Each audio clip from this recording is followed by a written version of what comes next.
Appeal in the matter of the test claimants in the Royal Mail Group Litigation and Royal Mail Group Ltd. Yes, Mr. Cordara.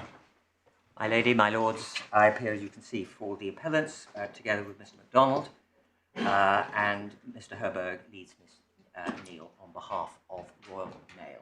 Yes. And as you know, this is an appeal from various decisions made by Mr. Justice Mann Yes. after trial in October 2019. Yes, you can take it that we have read the judge's judgment and the various skeleton arguments, including your application to amend your grounds. I'm grateful. We have stenographers. I hope you were informed. I'm sorry? We have stenographers as well. Oh, I didn't know that. So whether you wish to see the transcripts entirely matter for you, but they will be available. It does lead to the potential for a short break, if that's acceptable, but I leave that. I'm never very keen on short breaks. I think if you want stenographers, they've just got to work through the normal court day. With respect, so be it. My Lord and I would be grateful if we could ventilate the question of the application. Yes. First, if that's convenient course. Yes, well, we've seen your application. I haven't yet seen any opposition to it, although I know it is opposed. It is opposed. So perhaps you better hear Mr. Herberg's objections to it. My Lord, yes. As we informed the claimants before it was launched, we couldn't accept the application. Lord, in essence, there are two issues of concern. First, the more minor one, we have concerns about the way the application has been made and on the basis it's put before the court. Secondly, the much more major one, we do not accept that the legal issues potentially raised by the proposed appeal on issue 10 are almost identical with those on issue 2, as the claimants presented. The court should not be lulled into thinking that in deciding issue 2, it will necessarily automatically be deciding issue 10 as well on the claimant's case, and that there would be no further argument and therefore no prejudice in granting permission at this very late stage. We were effectively confronted with this after hours on Friday. Well, it did occur to me, perhaps it's a question I should have asked Mr. Cordara. Issue 10 is about whether there is a continuing cause of action under the principal VAT directive. The judge decided that there was no private cause of action in EU law.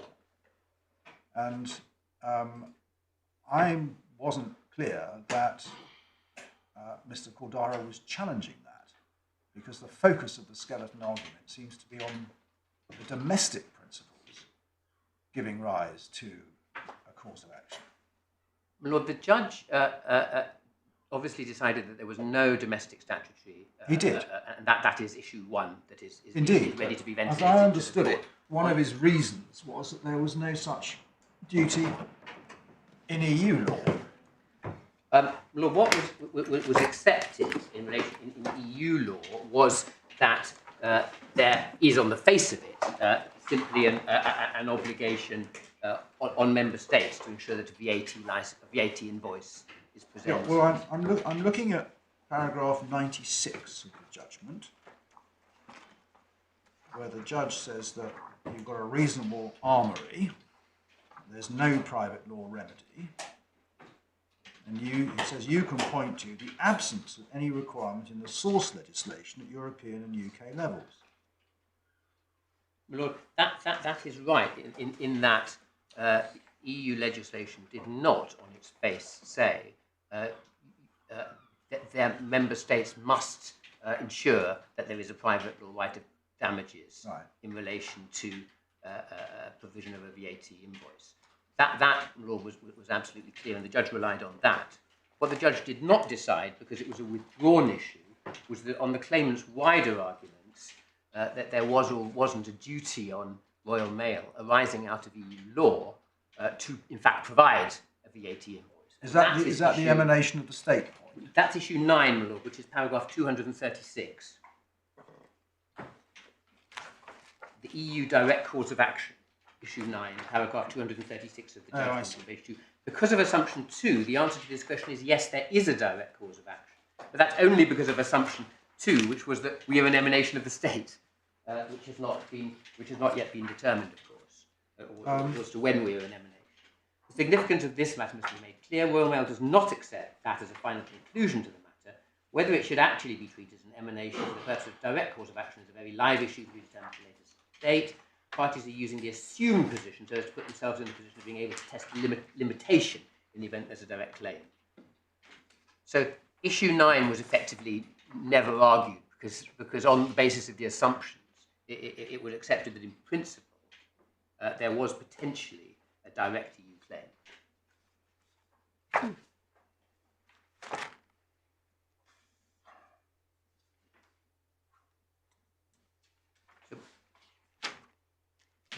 And the EU claim is of course a Frankovich one against the state, the judge deciding that there was no EU right between private parties. But effectively, that is the EU claim which is being mounted for damages in relation to that asserted direct cause of action. That's a Frankovich claim, isn't it? Well, yes, for damages. It's a Frankovich claim for damages. Yeah. That's the way it's put in the pleadings, and that's the way it's been addressed. So, my lord, theoretically, we accept that there is an issue 10 which arises on the back of issue 9, as it were, as to whether any such EU direct claim is a continuing one or not a continuing one. That was a live issue below that was considered by the judge and addressed by the judge, and was determined by him adversely to the claimants. Lord, our principal concern about allowing at this very late stage an appeal from that issue is that it is not the case that the claimants are saying that this is an automatic pass-through. If we win on issue 2, it must win on issue 10 as well. Can I deal shortly with my concerns about the way the application is made? Just pause a minute. Suppose the judge is wrong on issue 10. Suppose. Well, yes. How is that going to get before this court? Well, it won't. So there'll just be an issue estoppel. They failed to issue estoppel. They have failed to appeal the issue. The judge has made a finding. The judge has made a decision. There's been no appeal from that issue. The issue should not be revisited by this court. Our position is absolutely straightforward. This is it's been a long. So that issue is dead. Well, yes, that issue is dead. It's concluded. The judge ruled on it and it hasn't been appealed. It hasn't been appealed. Well, yes, that is fairly and squarely our position. And the reason why we say that we're on the eve of an appeal on certain issues which have been picked out, and it is not a case of simply there being a read through from one to the other, such that there is some simple administrative tick that can be done to change the position by saying, well, let's allow this in, and it automatically follows. But first, we do have some concerns about the way the issue has been raised. What is said is that unaccountably and inexplicably, issue 10 wasn't included in the issues for which permission to appeal was sought. And then there's speculation in the claimant's skeleton, paragraph 3, as to why this is the case. It said we can only be assumed or can be.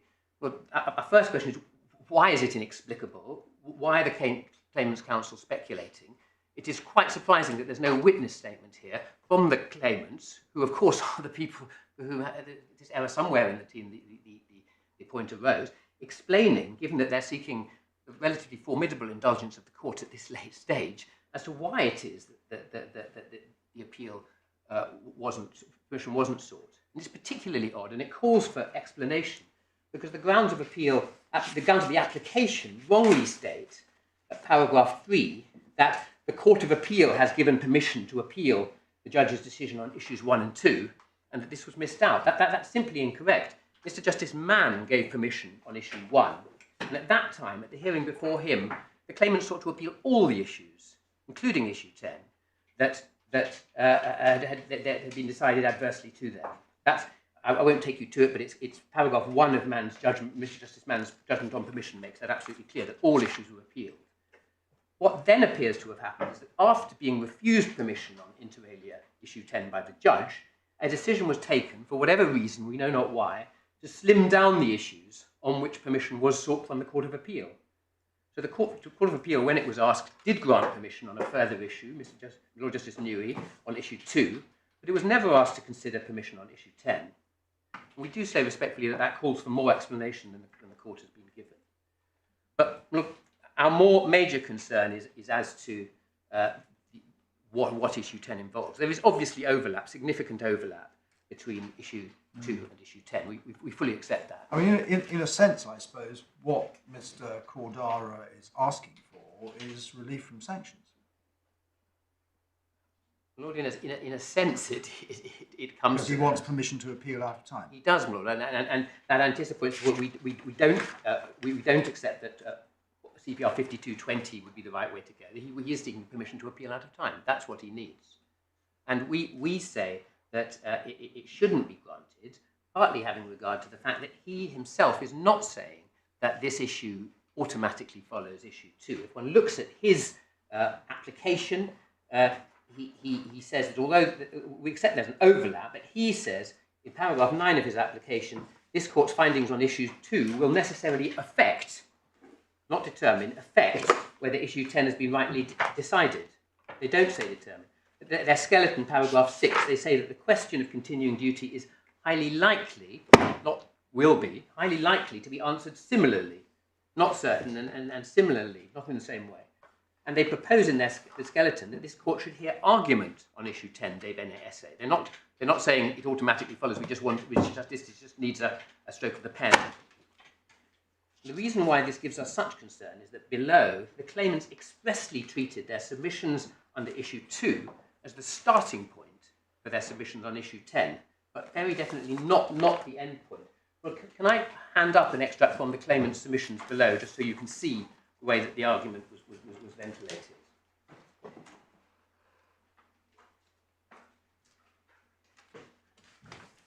I know, yeah.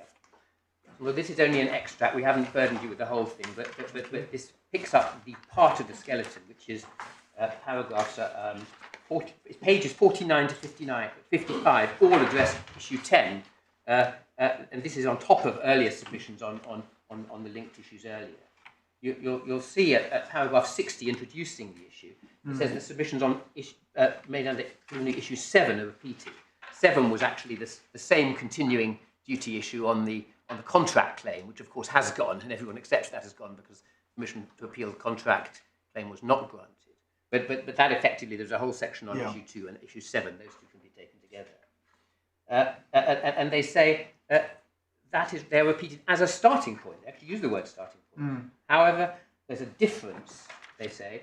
And then you'll see that. And what they're relying on there is the difference between inter partes private law obligations and a governmental duty ultimately arising from a treaty law claim. And in paragraph 162, I won't go through all of these submissions, there's a continuing duty on the UK and its parastatal bodies, which I take to include Royal Mail, that they do not impede or frustrate the due and proper operation of the VAT system, and indeed to act positively to ensure that it runs properly. And there was a greatest respect, it was difficult to fully discern, and the judge struggled within the judgment, but there was a separate submission made that this duty to act positively as an emanation of the state had contributed superadded reasons why there was a continuing duty on Royal Mail to provide VAT invoices, and it couldn't, as they put it, run away and simply say that the duty arose once after 30 days, and that was it. Yeah. So we are very concerned that there are additional arguments. The judge had to consider and address them. His judgment, I won't go back to, is at paragraphs 237 to 244 on this issue, in addition to his judgment earlier on continuing duty. Doesn't simply say the position is the same as issue 2. He had to address the additional, grapple with the additional arguments. The claims are not saying they don't plan to run similar arguments before this court. I've already taken you to their skeleton argument. And indeed, at paragraph 10 of their application, which I didn't take you to, they expressly say that the only distinction between the legal arguments under 2 and 10 is that Royal Mail's duty would be that of the state to whom the VAT directives are addressed to achieve the objectives of the VAT directives, rather than that of a private trader to obey the domestic law. Well, that's the very point of distinction which was argued vigorously below and at some length. So the issues 2 and 10 we say are not mirrors of each other, and if the court were at this stage to grant permission, it would be potentially granting permission on something additional, even if the claimants now offered a self-denying ordinance not to make further argument. There is still the judgment there which grapples with those issues, which would need to be addressed on issue 10. And frankly, my Lord and Lady, we are in a position where it would be unfair and prejudicial to allow them to do so. Yeah. They haven't made proper disclosure of the circumstances. We still don't have a skeleton argument setting out the appeal. There has been an amended grounds of appeal put in, but there's no skeleton argument which has been provided on issue 10. So we don't know why they say the judge was wrong to reject the arguments. And we are simply not in a position to respond to those. I'm certainly not prepared. The case has been difficult enough to prepare with a flood of last-minute authorities from the claimant. I'm not making a particular point, but there have been a large number of last-minute authorities which we've had to try and grapple with, and I'm simply have not been in a position, even a essay, to prepare submissions on issue 10. Yes. So we would ask the court. Can you remind me what the position is about issue 9? That's to be determined at first instance. Lord, yes. There's an October trial of further preliminary issues, including emanation of the state. So that will be partially resolved, at least there, in the sense of do the duties apply to Royal Mail. And if that were resolved in the favour of the claimants, as matters stand, they will be stuck with a limitation problem. Lord, that is absolutely right. They would not be able to argue that duties were continuing duties, and that therefore the scope of that private law claim would be limited to the last 6 years, effectively. Yeah. And Lord, I go so far as to say that it is likely that Royal Mail is an emanation of the state for some parts of the claim. To put the full picture before your lordships and your ladyship, our case on emanation of the state is partial. Yeah. It's not simply when the shares change, because it depends on whether we say that there is a more detailed distinction between the role with which Royal Mail provided services. So effectively, where it was providing universal service obligations, it may be an emanation of the state. Where when it's acting as a private body, well, anyway, so it's more complicated. But I don't shrink from accepting that it may well be, as my Lord puts to me, that it may well be that this has an actual effect in not appealing this issue. Yeah. That they are limited to the last 6 years. Right. But one possibility, I suppose, just thinking aloud, we could adjourn the application for permission to appeal so that if it's a live issue following the first instance judgment, it could still be pursued on appeal. Indeed, my Lord. And indeed, if it's a live issue following this court's decision, because if this court decides that there is no continuing duty on issue 2, and I don't think even, well, Mr. Cordell might want to still raise separate argument, I won't speak for him, but certainly it would radically reduce his prospects, and that maybe he wouldn't get permission to appeal on that basis. For my part, I can see the logic of what Sir Timothy says. Well, that would remove the immediate prejudice from us, and it would leave it open to me to renew my submissions at some future time. Give Mr. Cordara time to formulate his proposition and give you time to meet it, if it's made at a later stage. Lord, yes. We say that if the court is not prepared to, as it were, I mean, this is effectively a relief from forfeiture case, and if the court is not persuaded that it is right to rust the nettle now, and say, no, this is really too late, this is too last minute, you've had a proper opportunity, we're not going to let this go forward. If the court is not prepared to do that, then in the alternative, we would be content with the path that is put to Yeah. All right. Yes, Mr. Cordell. My Lord, if I detect a lifeline, we grab it with both hands. We're completely in mercy, as my lady friend said. We haven't been quite interested to know why it wasn't raised at the time when it should have been. My Lord, perhaps without prejudice to a proper answer in writing, I can offer a perspective, which is that there were considerable changes in personnel, both at the bar and at the solicitor's office. If we run through Denton, you've got a serious breach. you're over a year out of time, 18 months out of time in the Indeed. planning commission. There has been no good explanation put forward for it, in fact, no explanation at all. So you're stuck on all the circumstances of the case. My lord, yes, and I'm sort of doubly stuck because the point was only spotted in the course of last week by the eagle eye of Mr. MacDonald. So I've really got no ammunition there at all. The only matter that I can put before the court is I'm not asking for any kind of a blank check. I'm not in a position to ask for anything. If there is any way consistent with not causing prejudice to the respondents and with ultimately getting to the right answer, because we still have many years of preliminary issues stretching before us in this case, then that is something which I would urge upon the court.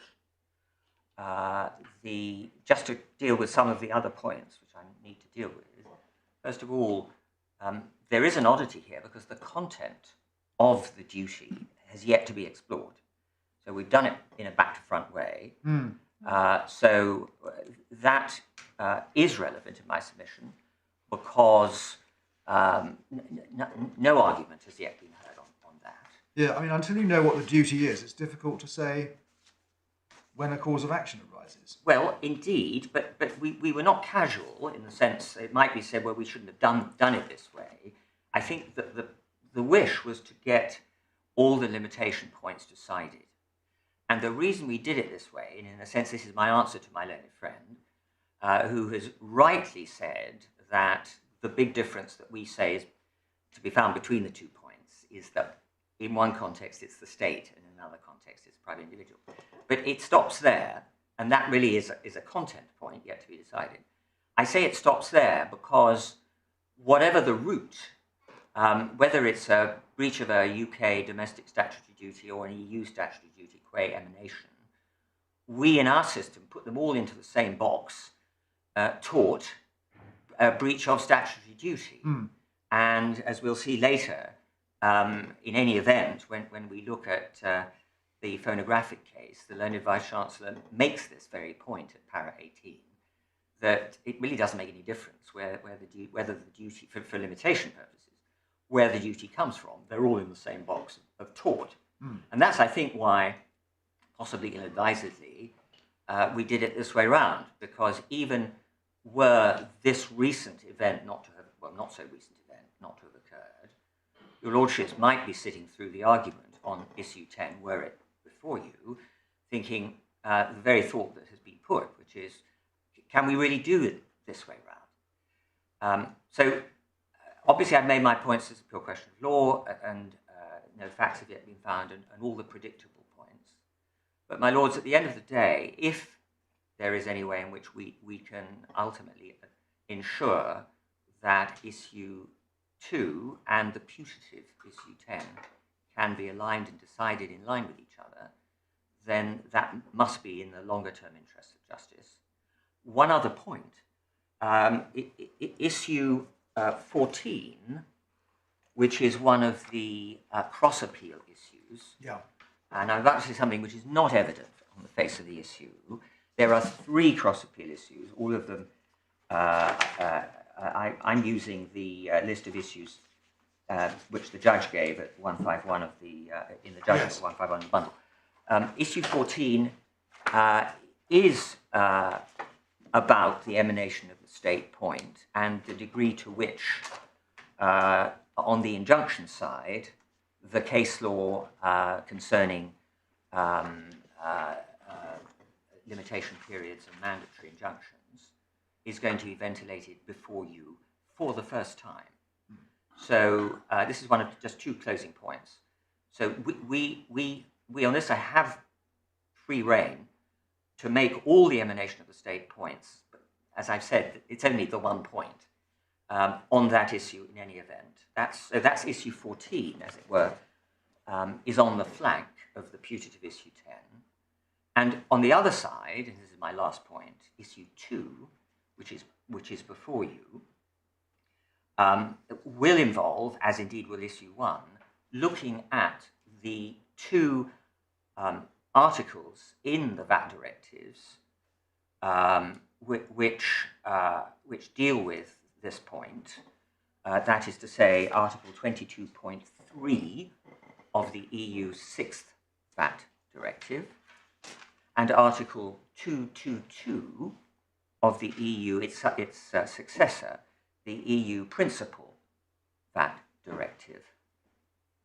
We look at those under issue 2 because they inform the UK statutory duty, which it is said has been broken, which has been broken, which is said is actionable. They will also be before you under issue 14, qua emanation of the state, because there's an interaction to be considered between those and the mandatory relief source. And therefore, that ground will be covered as a matter of substance, whatever happens. The very final point is that it is conceivable, although I make this point tentatively, that there would be scope for argument were issue 10 not disposed of, but issue 2 decided in a manner inconsistent, that there would be a post-judgment application. But that would be a most unsatisfactory point, although we mention in our skeleton it is a theoretical option. Unless I can assist you further.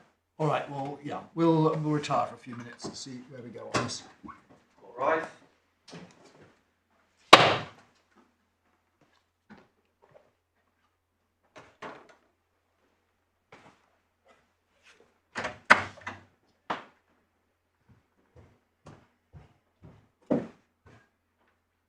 Council, just to let you know, the live streaming will continue on during that for a few minutes. Right.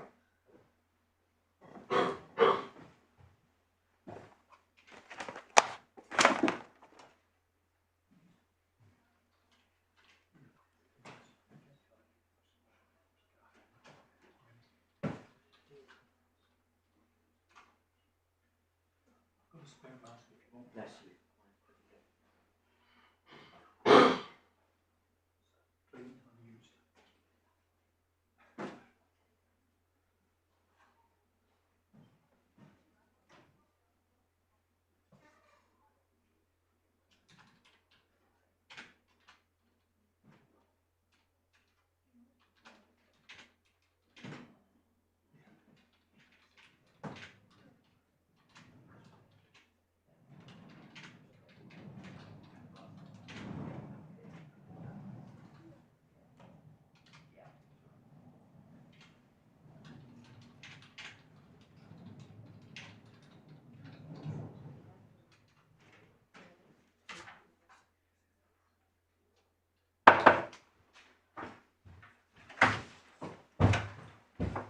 Sorry, Mike. Sorry, Mike.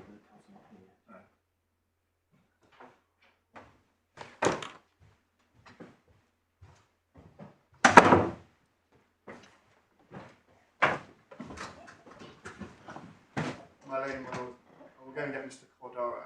Seems to have vacated. I think he's coming in Push now. him back.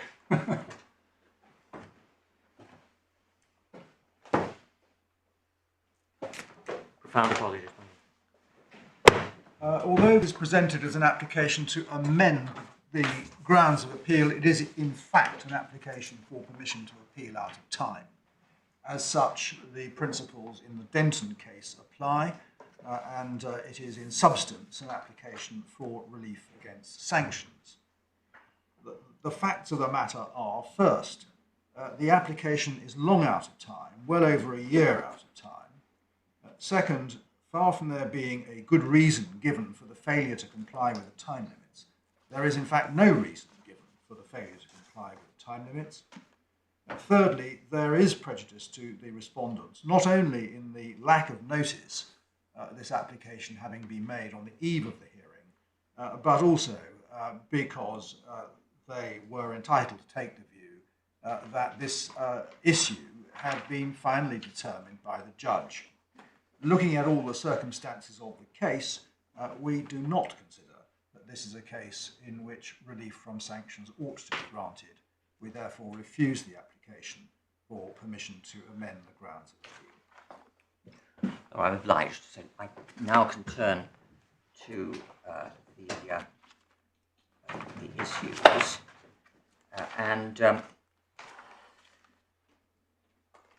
Dealing first with issue 1. Yeah. Can I just be clear about issue 1, Mr. Cordara? Do you say that there is in EU law a private cause of action by one citizen of a member state against another citizen of a member state? No. Well, Horizontal effect. no. In other words. All right. Well, if there is no such, let me just pursue this for a moment because I'm a bit puzzled by it. If one applies ordinary principles of interpretation to the VAT legislation before it was amended by the Finance Number 3 Act 2010, one would, I think, come to the conclusion that the activities of the post office were exempt activities. But it is the application of the Marleasing principle, as I understand it, which Judge Mosedale adopted in ZipVit, and against which HMRC did not appeal, that means that the UK legislation has to be interpreted in accordance with what the CJEU subsequently said the VAT exemption meant. Right, is that right so far? Yes. Now, the reason why Marleasing is part of our law is because of Section 2 of the European Communities Act 1972.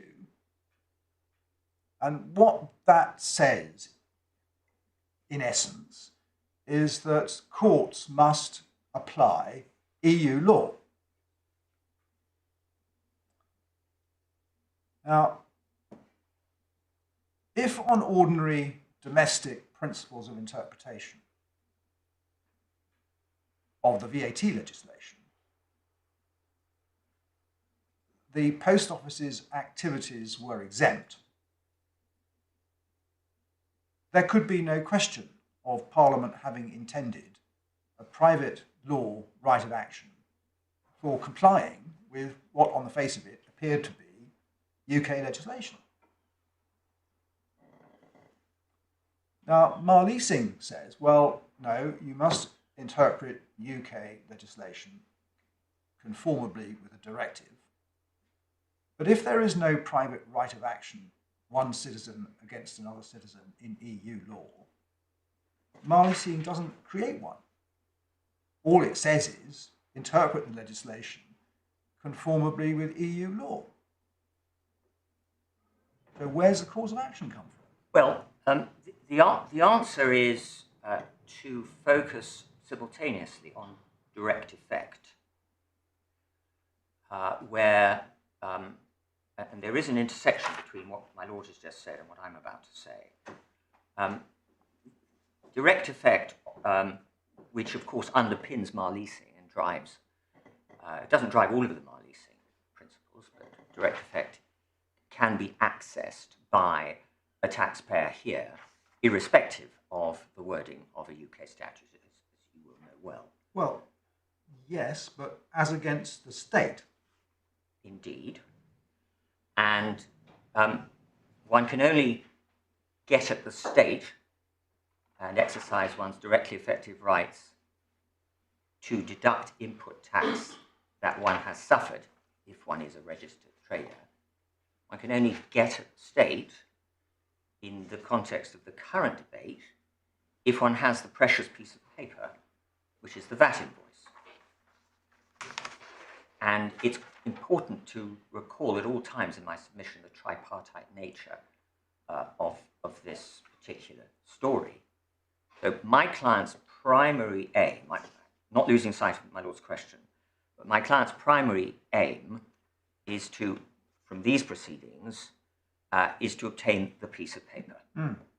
The ZipFit case was all about what you do if you can't obtain the piece of paper. The piece of paper, the VAT invoice, should be in some senses. Yeah. Well, the ZipFit case was also a case against the state. precisely, the piece of paper, that invoice, should be seen in some senses as analogous to a set of documents under a letter of credit. You have these documents, the bank will pay you, prima facie, subject obviously to fraud and so on. Similarly, you have the VAT invoice, the state will pay you, subject to whatever background caveats are. So my lord is obviously correct that particular binary relationship is taxpayer to state. Because of the structure of VAT, as I hope to demonstrate, it's a self-assessed tax, but that's in some sense is not helpful analytically, but it's important background. But because of the structure of the tax, there needs to be an act of cooperation between those in the chain of registered businesses, the chain which ends up, of course, with the final consumer. And that act of cooperation, which is mandated by EU law, not with direct effect, but by our own law with local statutory effect, is the issue and the handing over by supplier, registered supplier A, to registered customer B of the tax invoice. So that action has incredible value from my client's point of view because it enables them to, as it were, leave Royal Mail alone. Royal Mail are not the target, they're the defendants, but the target of these proceedings is HMRC, and we need to get the document in order to present it and then have the fight that we may well need to have with HMRC. So to come back to my lord's question, part of my answer I've just given, which is that moment of interaction between the two taxpayers is critical to the operation of the tax. There is no other tax in respect of which this could be said. But that is central to VAT.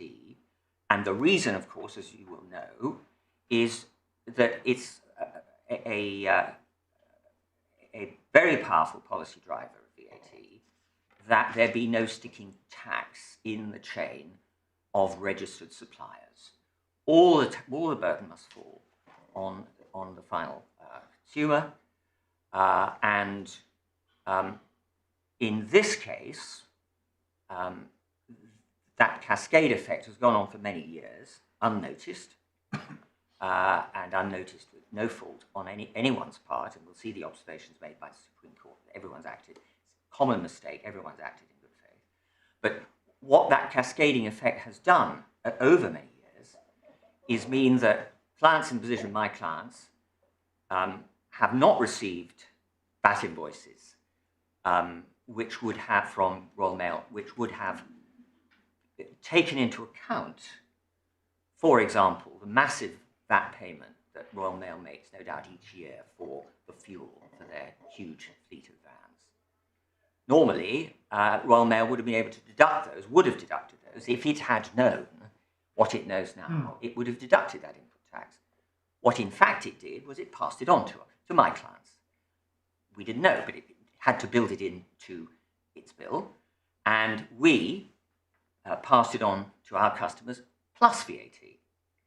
So that is the cascade in operation, situation where we've imposed tax on tax, which was rolled into, unconsciously, rolled by Royal Mail into its own bill. And there's a diagram at the divider 19, I think, of the supplementary bundle, which we may or may not open up. So HMRC, as I've said, or the state, is the ultimate target, but the state has over the years been enriched by this cascade effect. It may be worth just taking 1 second to look at supplementary bundle, divider 19. It's page 391, or sorry, page 3, yeah. 391.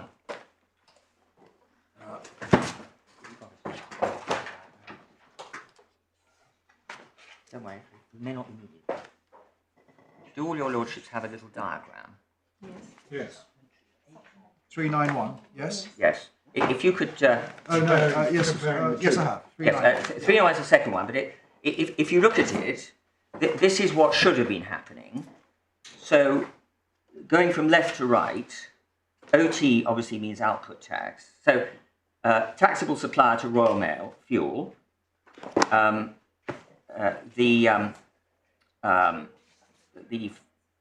petrol station gives output tax of £20, the arrow going up to HMRC, but Royal Mail will deduct the £20, and you can see the net figure at the bottom. Royal Mail then, when they're taxable, don't build that into their price to us, and they just so in the neutral phase, Royal Mail pass their bill on to us with 20% input tax, and that's paid and deducted. And then if the eye just travels towards the end, the final consumer, in the world which should have prevailed, pays gets a bill of 120, and £20 of that is sticking tax in the hands of the state. So that's how the tax is meant to work, and does work normally. But if one goes back a page to what in fact happened, one sees that the taxable fuel with £20 starting at the left doesn't get reclaimed as output tax because Royal Mail didn't know that it was making taxable supplies to some extent. So it bills the extra 20 into its bill to my clients, which is the second box along to the right in the middle line. We then pay that without VAT, and then we then add that in to our cost base. So instead of being a cost base of 100, then we add our VAT. It's a cost base of 120, and the VAT is added to that. So the final consumer is paying 144 instead of 120. And the reason for that is because Royal Mail thought it was a final consumer of that fuel, and it wasn't. I'm afraid I haven't really understood the box which is second from the right. You've got 120 plus 24, which you say equals 124, but it doesn't. And then you've got a remit 24. I'm not sure what that is. That's the VAT that we remit as output tax to the commissioners. Sorry, cost plus VAT should be 144. Yes, I think that's... That's an error. yes, I'm so sorry. But that is 120 plus a known £24 VAT, which gets accounted for to the revenue. Precisely. And the consumer is paying 144, and the consumer, not being for this purpose a registrable, a taxable person, bears the whole of that cost. Precisely, and this is why the VAT system is so the arrow from consumer to HMRC shouldn't be there. No, it shouldn't. Well, yes. Well, it's a sort of consequence. Indeed, it's not suggesting a direct interaction. I'm grateful. It is the net consequence.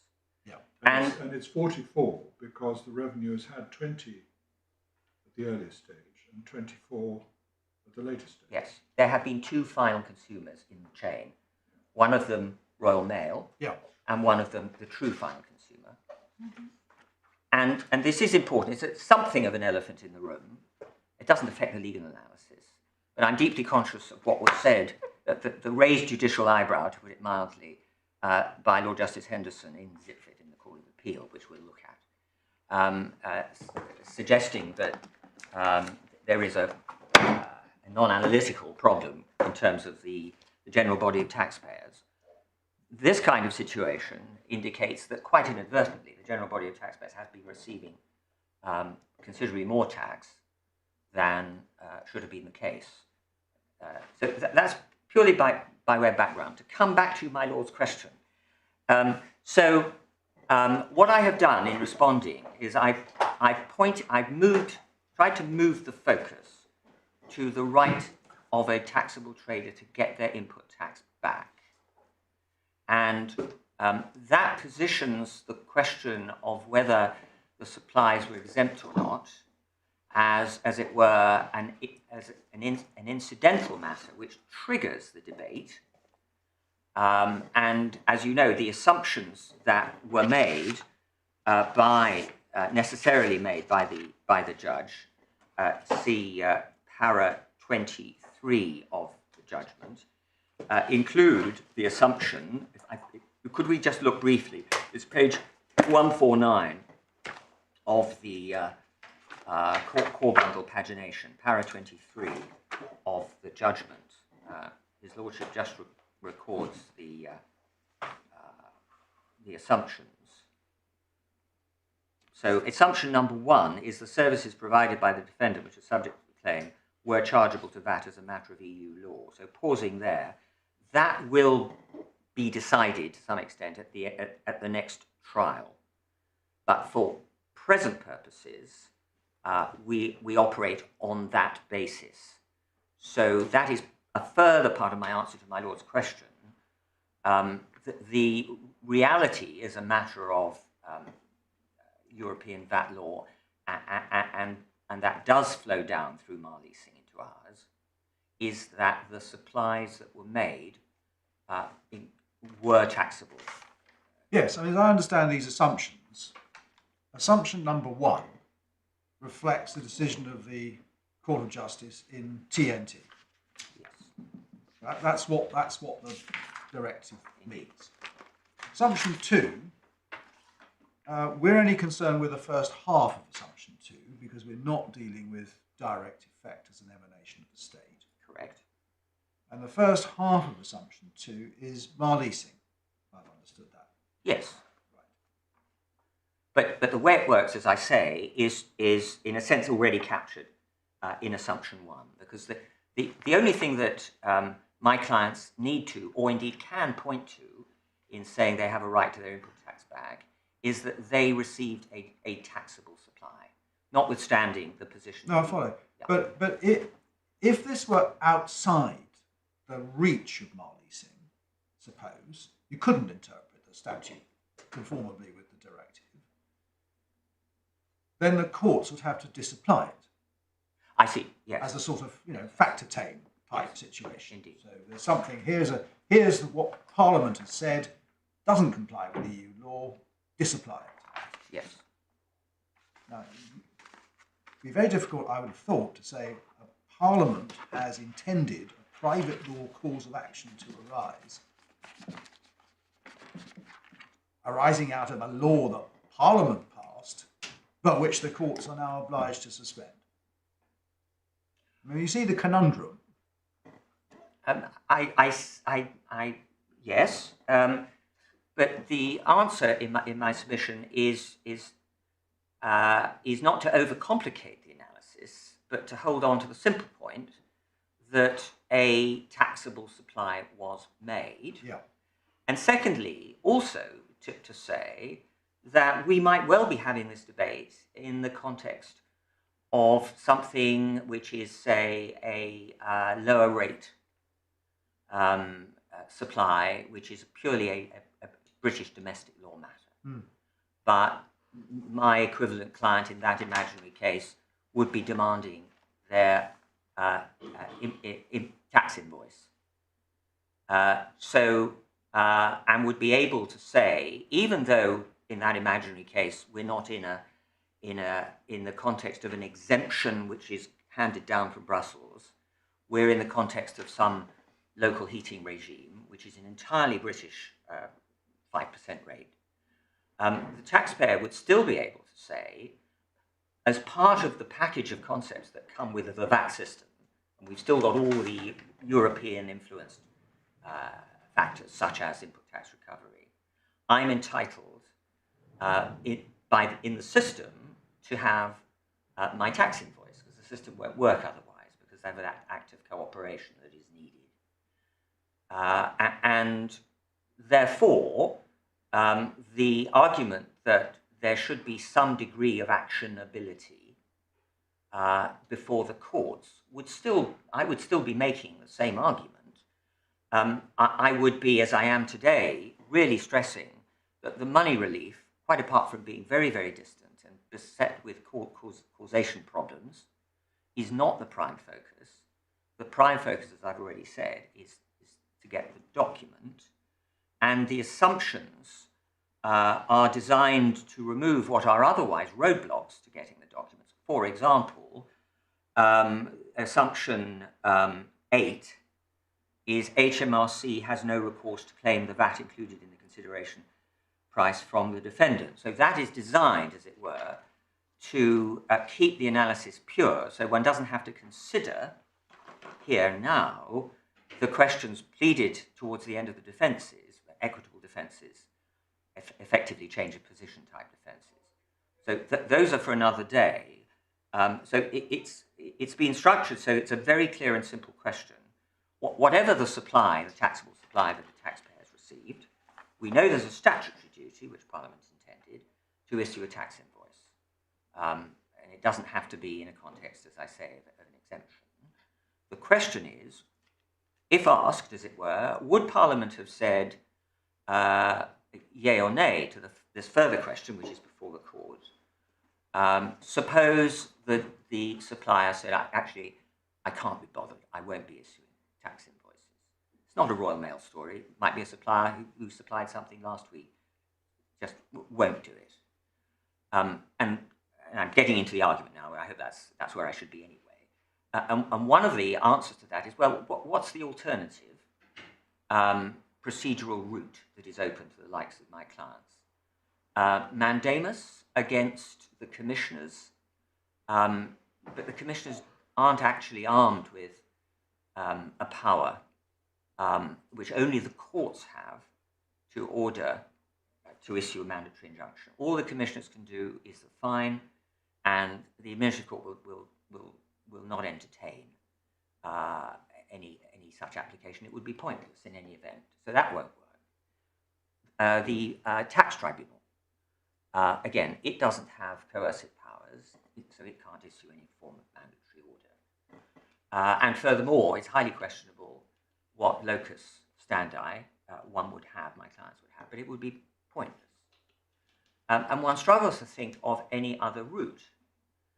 And the question for the notional parliamentarian is, well, are you content, therefore, that this action, this issuing and holding and presenting of invoices, I've compared it to a letter of credit, it's not voluntary, there is a breach of the law and there is a fine, and you may get a tactful phone call, and I refer to the pamphlet from the commissioners that the judge quotes. But at the end of the day, there's nothing else.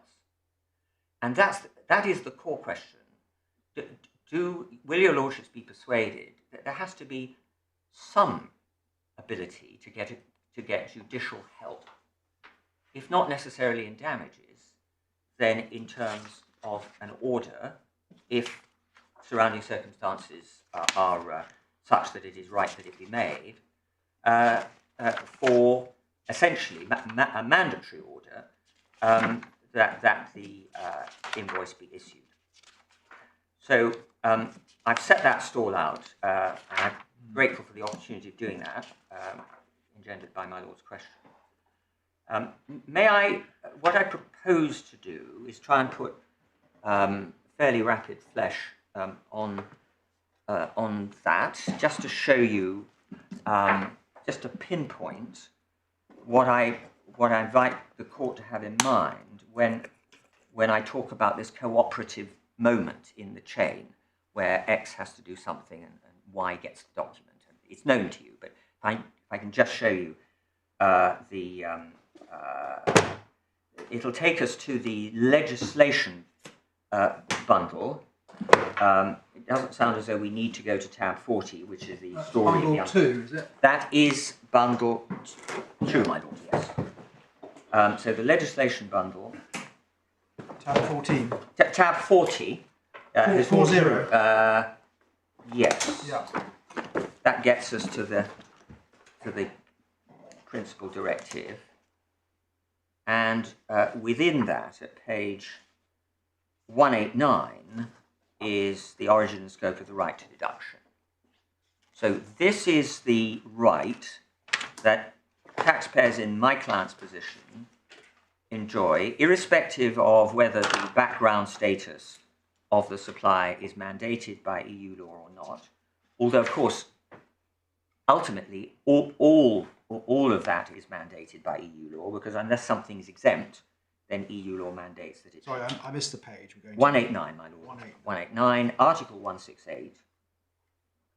Well, Article 167, a right of deduction shall arise at the time the deductible tax becomes chargeable.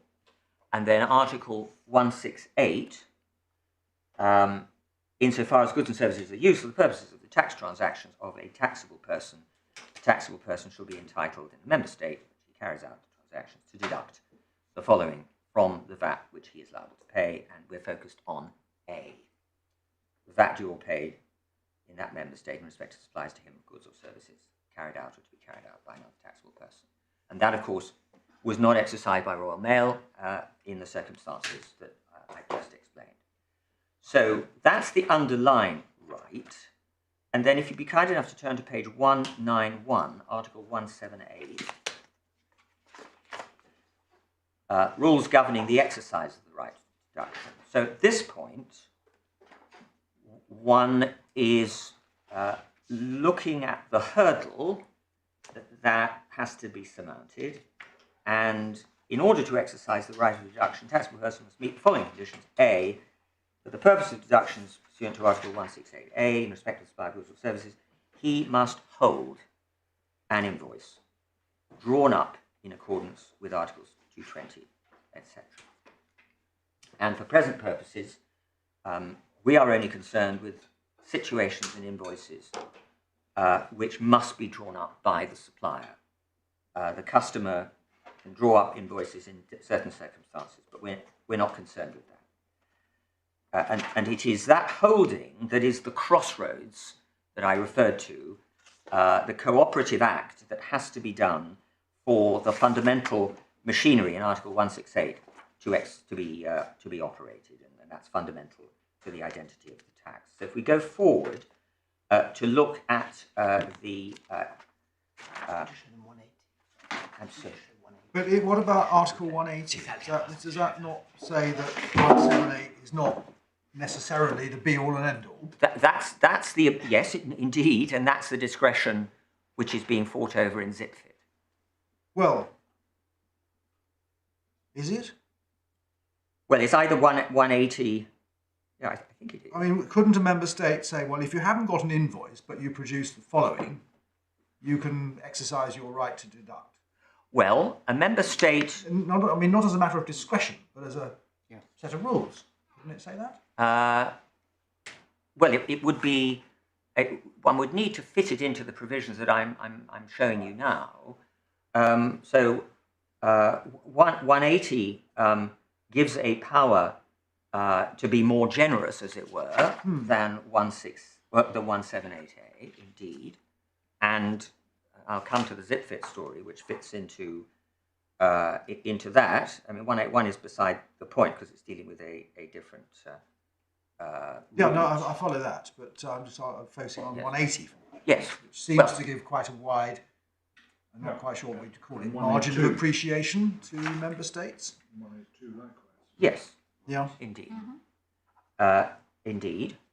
And if I can just answer that point, the implications of that point, and the UK has made its decisions on that in the light of the regulations, which I'll show you briefly in a moment, which, as it happened, line up perfectly with the mandatory provisions, which I'm also about to show you concerning the contents of the invoice. And as I said right at the beginning, in reply to one of my lord's very first questions, we're not suggesting any form of horizontal access.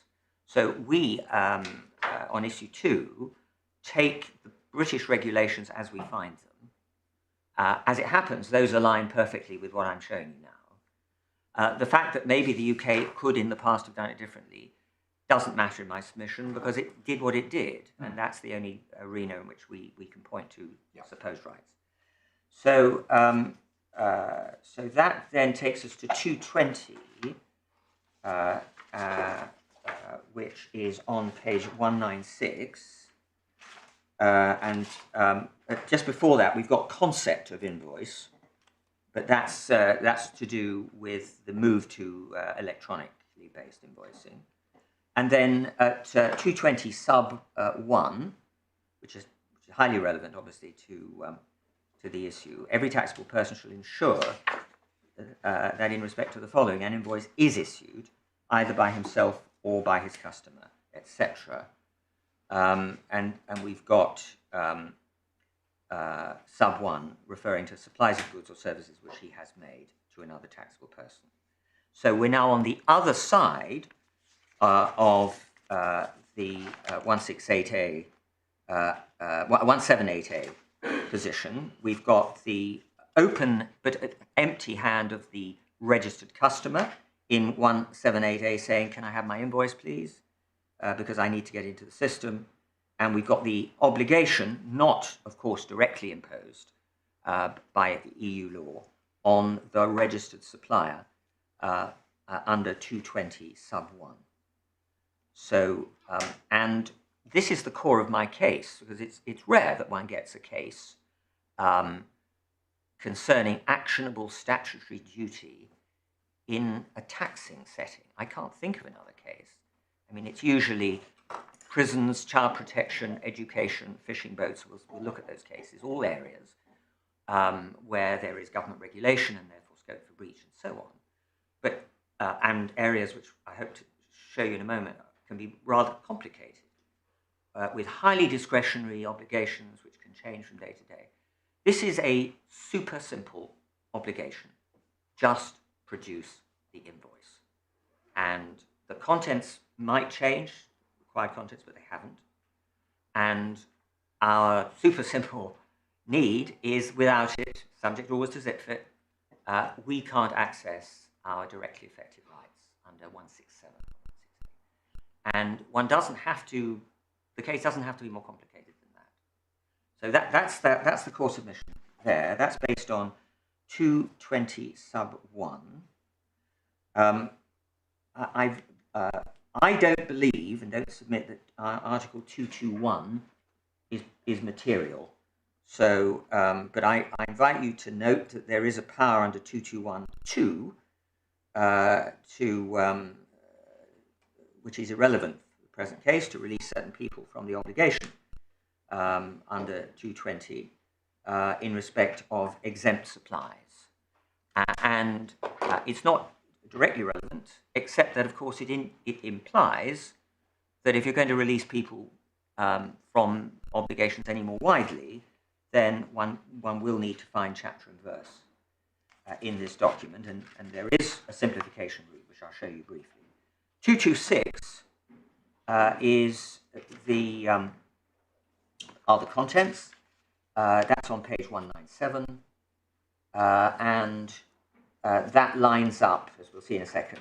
226 lines up perfectly with regulation, UK regulation 14.1. So that's just a cross-reference. I believe that in ZipFit there is a possibly philosophical debate in progress as to whether items 9 and 10 of 226 are substantive or formal. Your Lordships don't need to go there. But interestingly, at 11, there is a prima facie obligation even to issue a tax invoice for an exempt supply.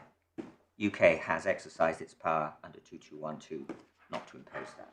So that's the core at the EU law level. And if I can even Is there anything in the recitals which sheds light on the issues we're debating? I've looked. I can't find anything at the moment. Right. The other thing, actually, just before we close this, 199, is a simplification measure. So, subject to consultation with the VAT committee, which sits in Brussels, there are things that can be excluded from the contents, where, for example, the invoice is minor, and that's why we don't necessarily get VAT invoices in very small retail transactions in this country. But 2382 the irreducible minimum is there, and those are the features which are not on the commercial invoices that we have received over the years from Royal Mail, and therefore, though the absence of those critical details make the difference between having a VAT invoice and not, and therefore there really isn't room for any suggestion that there's a relevant national discretion of so great a magnitude that it can undermine the scope for holding that there's an actionable duty, if there is otherwise such scope. So then, if I can just swiftly turn to the UK legislation, that takes us back to tab 14 of the same bundle. And at tab 14, you will find VAT Act, section 25, sub 2. And that is the enactment into our law of section Article 167. Subject to the provisions of this section, he is entitled at the end of each prescribed accounting period to credit for so much of his input tax as is allowable under section 26, and then to deduct that amount from any output tax that is due from him. And I don't think we have section 26, but it mirrors the underlying EU legislation. And then if we look at tab 36, we then just pause a moment. Yes. There's nothing, is there, in section 25 about invoices? No. There is a power, or there's a provision in section 25, subsection 6, about making regulations. Is it HMRC who make the regulation, or the Treasury? I don't know. I think it may. I think it's HMRC. I think. Let me. I've got plenty of examples. I don't know if this is going to be apparent on the page, but we can check it. Yeah. At any rate, let's work on that basis. Invoices come in because of regulations. That's right. So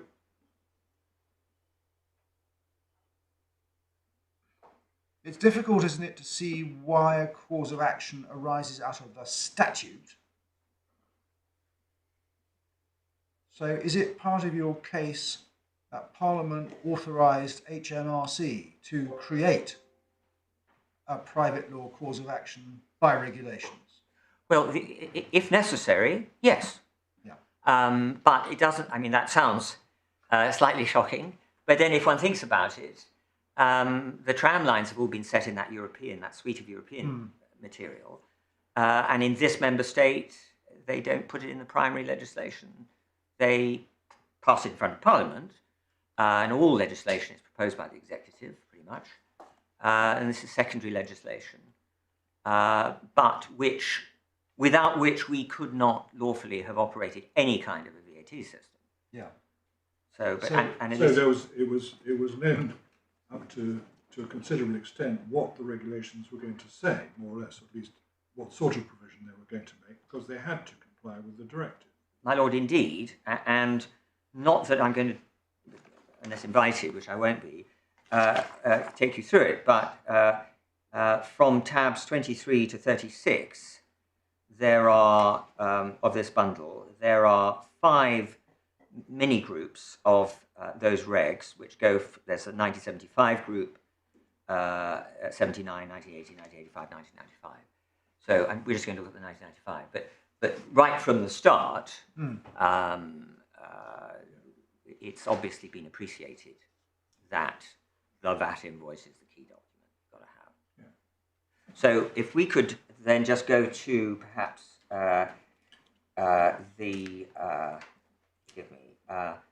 so tab 36, 102, tab 36, page 1, oh yeah, sorry, we've seen that. No, we haven't seen that. Forgive me. Tab 36, page 102. So sorry. I'm confusing myself. Yes, if we go within tab 36, which we're in the regulations now. Sorry, forgive me. So tab 36 are the general regulations, 1995 regulations. The very first page, 95, is the making of returns, but we're not concerned with that. But if we go into page 102, what we've got there is what we're interested in, which is claims for input tax. So this is the very thing that we were talking about a second ago. And it's 29.1, it's holding the document again. So perhaps I won't read it aloud, but if your lordships would, my lady would look at 29.1, and you'll see the magic words, hold the document or invoice.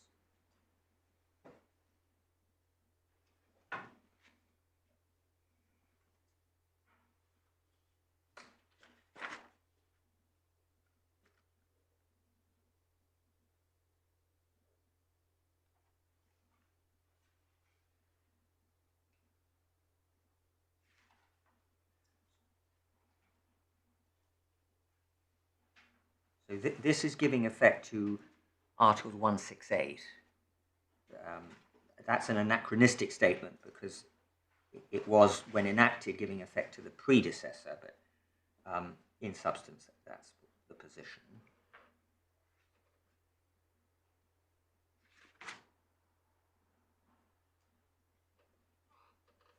And looking at 29.2... So do we need to worry about the words in square brackets?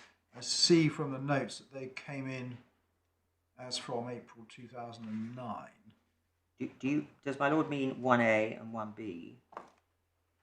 Well, we've got I'm so sorry. Starts subject to 1A below, and the No. end of 1 talks about save that where he does not hold the invoice, etc. And then you've got 1A and 1B. My lord, no. That's a limitation of time. Yeah. Yeah, and that, you said, no, you don't need to be worried about that because time doesn't run until we hold the invoice.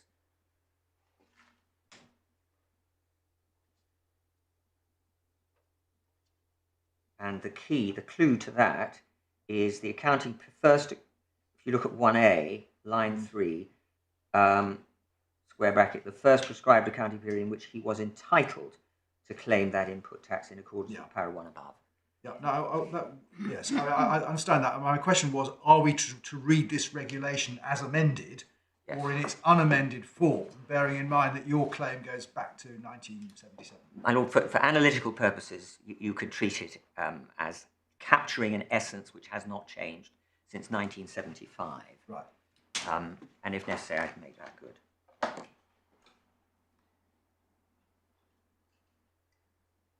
So that is 29.1. I don't know if your eyes travel to 29.2a. Yes. And that's got the magic word hold or phrase, hold the document. So, obviously, you've got the European material well in mind. And then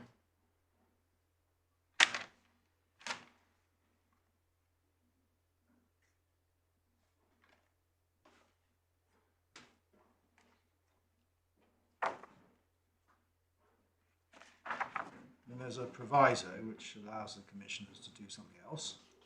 yes.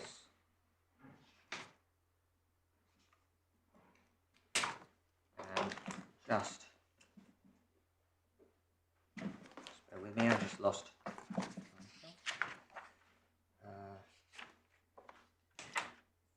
So a divided 35. Yes, divided 35, page 86. We get to the, as it were, the sharp end. So we've been looking at the right to deduct input tax and then the procedure, and now we look at the other side, and it's regulations again, regulation 13. So this is the statutory duty, UK-based statutory duty, which we say brings with it, of necessity, a right to come before the courts, in particular, to obtain the document. So 13.1, save as otherwise provided in these regulations, where a registered person, A, makes a supply in the UK to a taxable person, or, and then there are, that's P, B and C we can skip. P must, unless paragraph 1ZA applies, it doesn't, provide such persons as are mentioned above with a VAT invoice. Very simple. And that's in the form since Brexit. The original form we have at page 89, my lord, sure that's right. where it says paragraph 1 previously read as follows. Mm-hmm. Yes, shall provide with a VAT invoice. My lord, indeed. And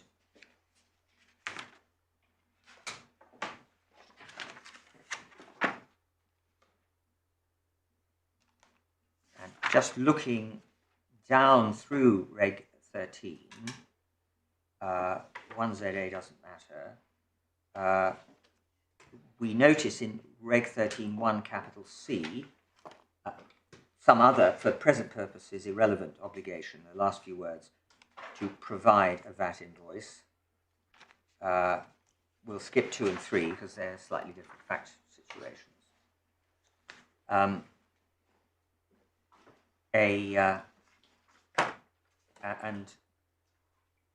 a within 30 days provision, the within 30 days provision appears at sub 5 on page 88. Reg 13. With the exception of supplies referred to in para 6, the documents specified in paras 1 to 4 above shall be provided within 30 days of the time when the supply is treated as taking place. And I think I'll have just to backtrack, but not now. There is a specific power in the PVD, which I inadvertently passed over, given to member states to put such a time in.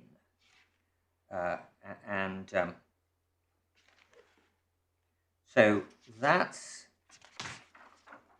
13, and the only other element is 14, which is on page 90, which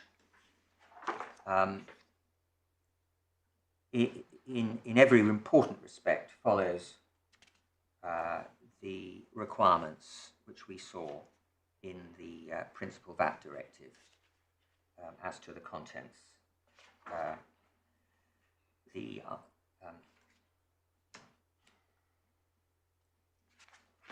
So the statutory duty then is there, Regulation 1314. Then the only other thing quickly to show you, although it's very well summarised by the learned judge with respect, is the penalty regime, which is tab 17.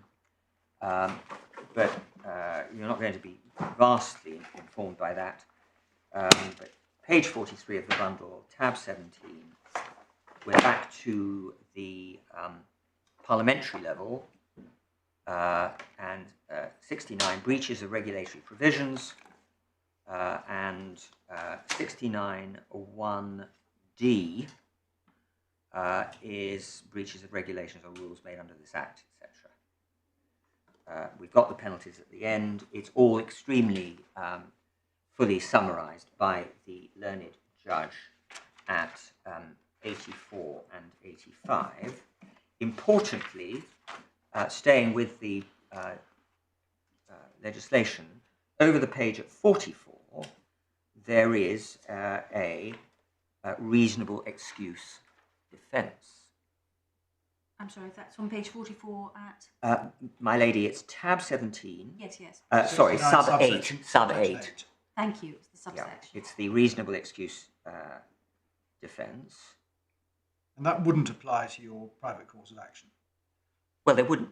Yes, it would, because there would not be a breach of the statutory duty if neither the member state nor the taxpayer had any cause to believe that what it was doing was taxable. So the content There's no breach. of the duty that you allege, just try and formulate it, is that Royal Mail was obliged to issue an invoice for the supplies that it made to your client between 1977 and 2012, unless it had a reasonable excuse not to. Is that right? Yes. And if it had a reasonable excuse because applying ordinary domestic principles of interpretation, it, along with everybody else in the UK, thought that its supplies were exempt, that would presumably be a reasonable excuse. Yes, there wouldn't be. It's an actionable breach of statutory duty. If there's no breach, one can hardly say it's actionable. And it's never been our case that, in some ways, it's put rather too lengthily, I fear, in the skeleton argument on issue 2. It's never been our case that the supplier is somehow an insurer of knowledge which no one, including it, can access. It's always been our case that, of course, there has to be either absolute knowledge or a growing knowledge that maybe there's a risk. We don't need to get into the detail. So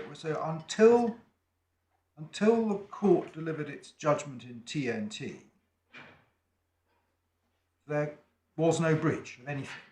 There was Is that right? no breach and no loss, because the statutory duty was not broken because there was a reasonable excuse defence, and furthermore, until the court in TNT said what it said, there was zero prospect of the commissioners paying up on presentation of a VAT invoice. And indeed, even the day after, that prospect was still extremely small and grew only with the passing of the years between TNT judgment and 2010-2011, when finally the difficult question was worked through as to what was the extent of the exemption. I've made two quite separate points there. In a sense. You say that once the truth was known, the duty did come into action and came into action retrospectively. Indeed, In because respect of supplies going back many years. indeed, but of course the evidence will be largely lost. Just trying to be practical, the evidence will be largely lost.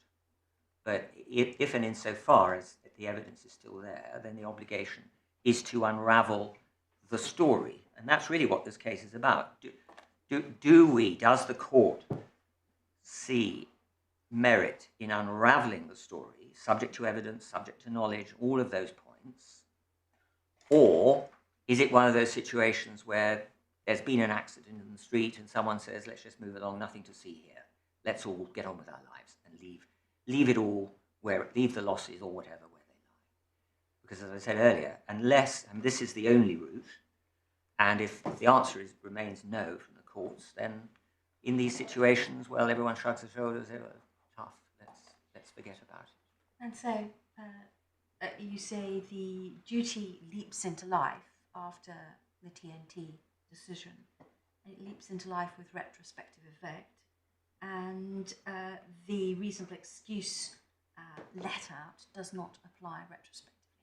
No, it does not. It gives a defence, but the obligation to issue the invoice, which is at Regulation 13, it is, and we know that is something which is informed by European law and is critical to the operation of the tax, the existence of that obligation is revealed for the first time. So that's our submission.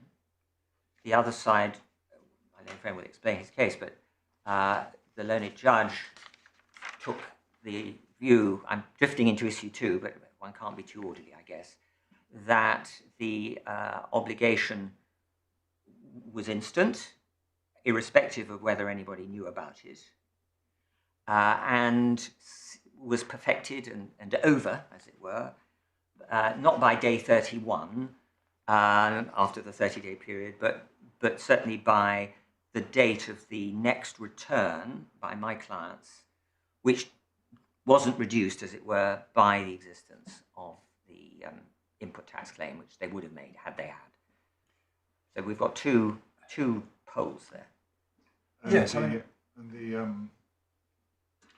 moment when the reasonable excuse of ignorance of the law, of the true position, disappeared is not necessarily the day after the ECJ judgment, but it's some time, a little while after, well, between then and the change in the UK law. Yes. And thereafter, Royal Mail would have a different reasonable excuse, which would limit the retrospective effect, having regard to the availability of information. Indeed. All of which would have to be investigated at trial, would it? Well, if you're right on the preliminary issues. Indeed, or rather, but the way to test, perhaps the best way to test my case, given that the assumptions are there in a sense to remove these very realistic worries and to keep the analysis as pure as it can be, the way to test my case is just supposing it was last week, or we're at day 31 now.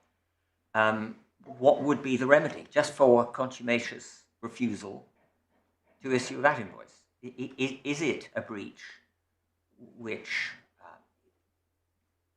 the state will not intervene to remedy in any practical sense? That's the effect of Mr. Justice Mann's decision. Your answer about the content of the duty and the applicability of the reasonable excuse defence makes answering issue 2 really very difficult, doesn't it? Because until you know when the duty came into existence on your case, you can't say when the cause of action arose. And you're not able to say, you're not able to point to a date at any rate and say, well, that's when the cause of action arose. It's sometime when truth dawned between the date of the TNT decision and the 31st of January 2011, which was the date as from which the new domestic legislation took effect, or at least it took effect in relation to supplies made on or after that date. The answer is yes, and that is a shortcoming, if I may say so, not of my argument, but of the otherwise valiant attempt using these issues and using these assumptions to get some early guidance as to the principles. And my Lord has captured in a sense something that I tried to explain to the learned judge, which is that there are too many moving parts here. On issue 2, there's the knowledge point, which actually in the end won't be that difficult to put together in terms of Royal Mail, because they would have been watching, we haven't had disclosure or anything, but there will be a trajectory, and I suspect both Royal Mail and the commissioners would have been in dialogue, and therefore one can pinpoint the necessary milestones.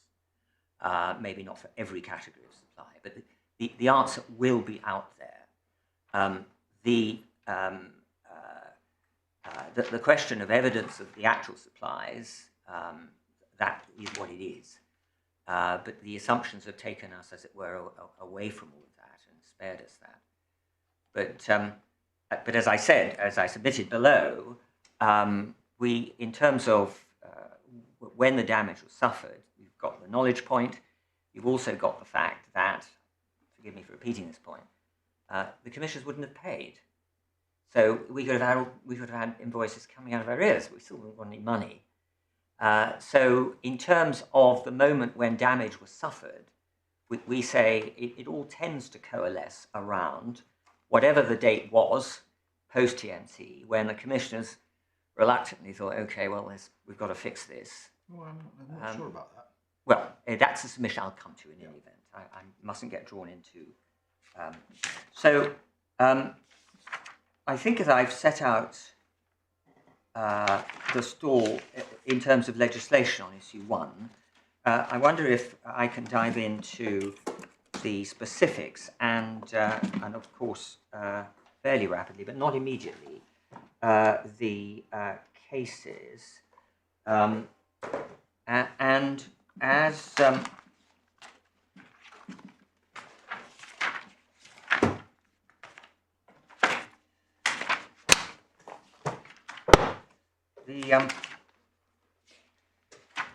give me just a moment, sorry.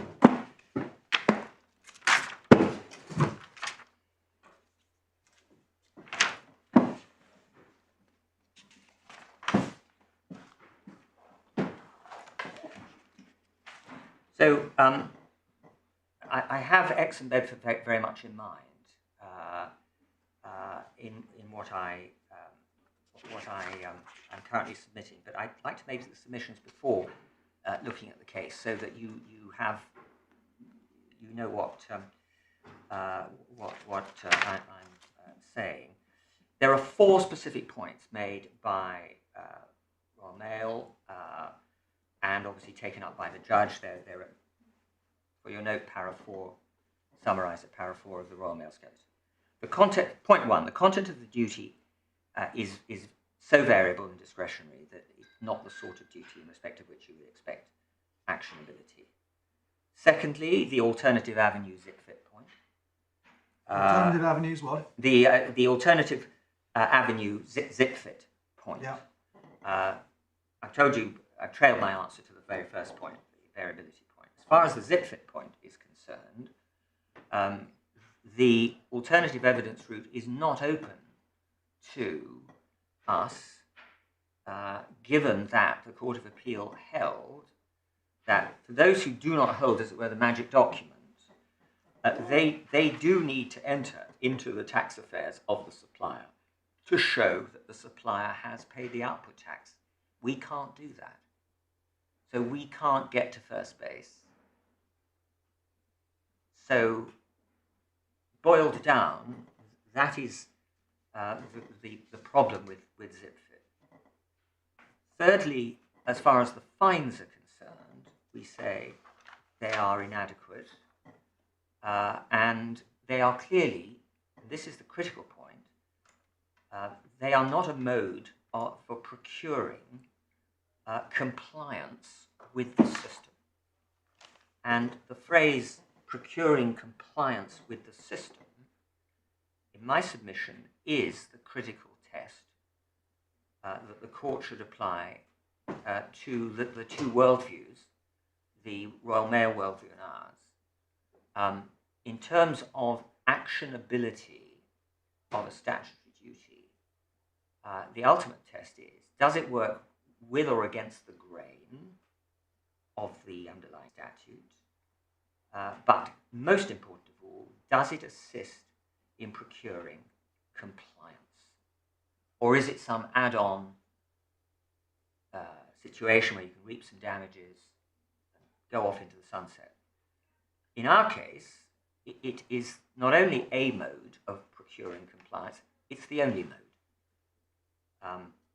And you need it most in very, very rare cases, such as the one here, where you're picking through the wreckage of a malfunction of the system, and everyone's retreated to their various positions, and there isn't cooperation between the parties in terms of issuing invoices or following through for perfectly understandable and reasonable commercial reasons. I mean, tort law doesn't usually have as its object the procuring of compliance with anything. It's to do with compensating people when something goes wrong. damage. Not for stopping it from happening in the first place. Well, my lord, that's an important point, if I may say so, because tort law makes good the past where it can financially, but in terms of the mandatory injunction element, which is a primary element which we're after, whether it's quia timid or not, it does ensure compliance and either terminates the wrong or prevents it arising.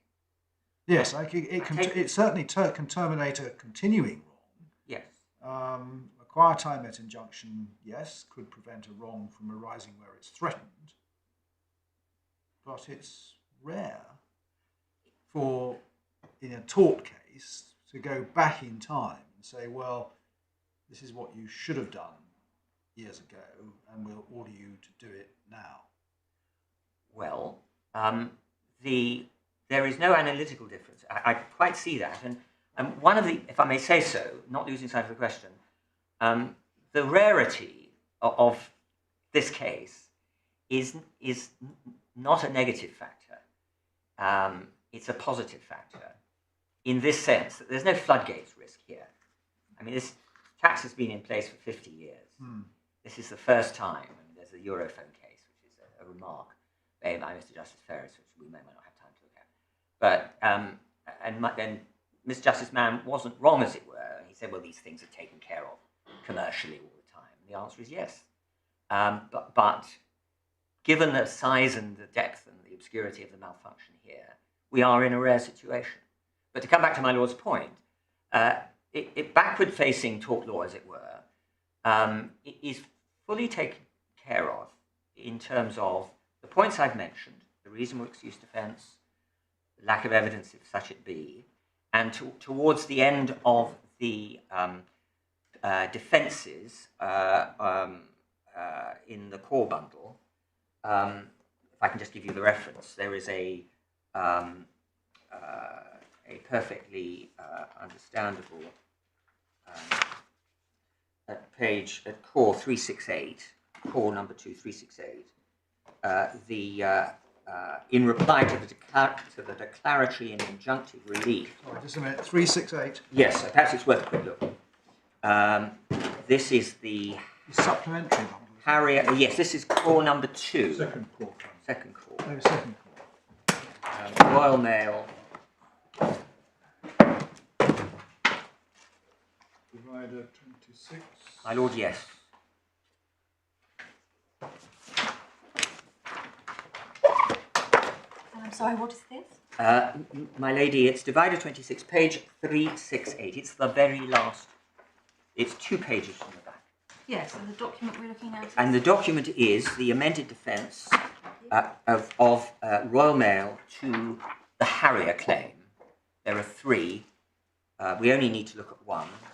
And the reason that I'm asking the court to look at this is to engage with my lord's question as to how does tort law fit with all of this. And one of the responses here, or 2 of the responses, are the windfall benefit point, which goes to the fact that, of course, the mandatory relief is equitable and therefore does not follow automatically. And secondly, essentially, it's not quite a change of position point, but at 130, the point is made. I am looking at what I'm describing as 368. My lords may have it as... Which paragraph? Paragraphs 129 and 130. I'm told the numbers have changed. Yes, they have. I'm so sorry. I do apologise. Thank you. 129 and 130. Yes. 375. I'm obliged. I'll just fall silent for a moment.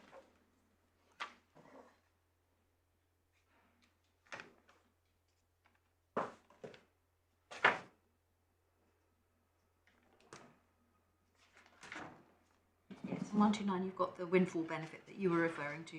Yes. And 130 is self-explanatory. Yeah.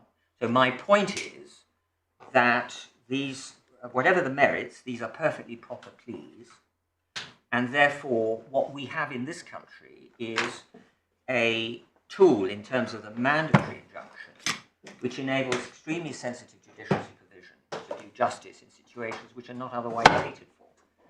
And that is essentially, as I say, it's the only hope that my clients have.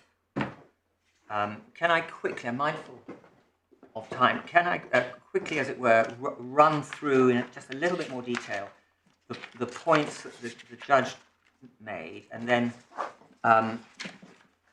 just invite the court to look at some key passages. I know the court is familiar with them. Exham Bedford and Parker's Cutler and Todd. So in terms of the point that there is no requirement in the EU legislation that member states or this member state enforce the obligations to issue the invoice by on an actionable basis, or by this kind of action. And that's the Judge 96, Paras 96 and 103. And it is right, there is no such requirement. But in my submission, that doesn't prove anything, because it's simply not the way that EU legislation operates. The directives, as the court knows extremely well, give the objectives and the outcomes, and they studiously do not descend to the domestic law plane of any of the 27 or 28 member states by dictating to the member state how that member state, with its legal system and its cultural aspects, should deliver compliance. That's a matter for the member state. I, speaking for myself, I've never seen anything in a directive which remotely dictates to a member state how it will interact with its traders or citizens. Well, yes and no. I mean, part of your case surely is that the directive is sufficiently clear and precise as to enable it to apply, at least indirectly via more leasing, and or directly against an emanation of the state. So you can't really say, can you, it's all so vague that it's all left to member states. You positively assert that it's so precise and clear that you can enforce it.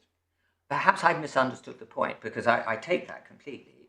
Perhaps I misunderstood the point. I thought the point was being made that the principal VAT directive doesn't tell the member states, including this ex-member state, how to ensure that suppliers issue the invoice and or that customers receive and hold the invoice. Well, I think what's being said is not only does it not tell them how to do it, it doesn't tell them to do it at all. But those are two different points. Yeah. I think that's what the judge is saying. Yes. You're not told you must have a machinery in place for enforcement. The directives don't tell you that. No. All the directives are interested in is does it happen in that member state or doesn't it? And they don't care whether you do it by through a tribunal system or administrative law or administrative practice. So if it's common ground that the directive requires the UK, by hook or by crook, to get to a point where suppliers issue invoices and customers who are registered hold invoices. I don't think it is common ground. No, well, that's fundamental, because that's to overlook what a directive is. It does what it said on the tin. It tells member states what they must do. Hence, there is no other reason for a directive. So, feeling my way perhaps towards the point now, and forgive me, I hadn't realised it was so fundamental. The outcomes in directives need to be ascertained I'm just reaching. And so, Mr. Cordero, you're saying the directive creates a system, part of that for VAT. It intends that system to be seamless, no sticking tax. Indeed. In order to achieve that, one needs the invoice. The directive does not, and one wouldn't expect it to, provide the means, detail, as to how the member state achieves that. That's in the domestic legislation and the regulations. But if one looks back at the umbrella system, it's quite clear whether you have to say it's express or whether you have to say it's implied that this all has to work and it's intended to work, and therefore how you do it locally is your affair, but nevertheless, therefore, one can see, you would say, from the umbrella, the big picture, the directive, that it is essential that the each element of the scheme is made to work in the member state. And that's all you're saying. And accordingly, that is the umbrella, and it must work as a system.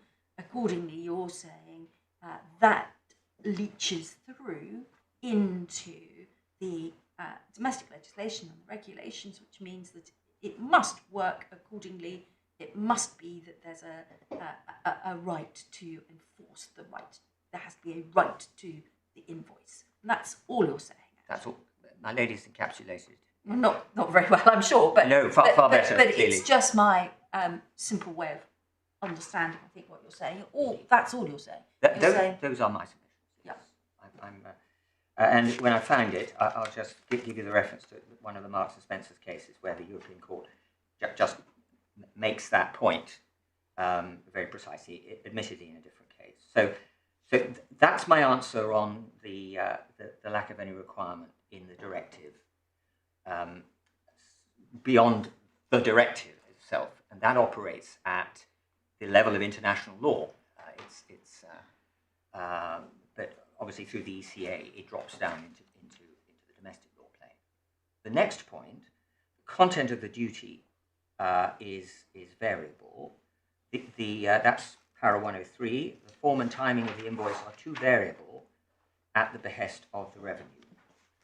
The answer is, well, I've shown you I've shown the court the underlying requirements in Article 222 and following. It's extremely clear what has to be in.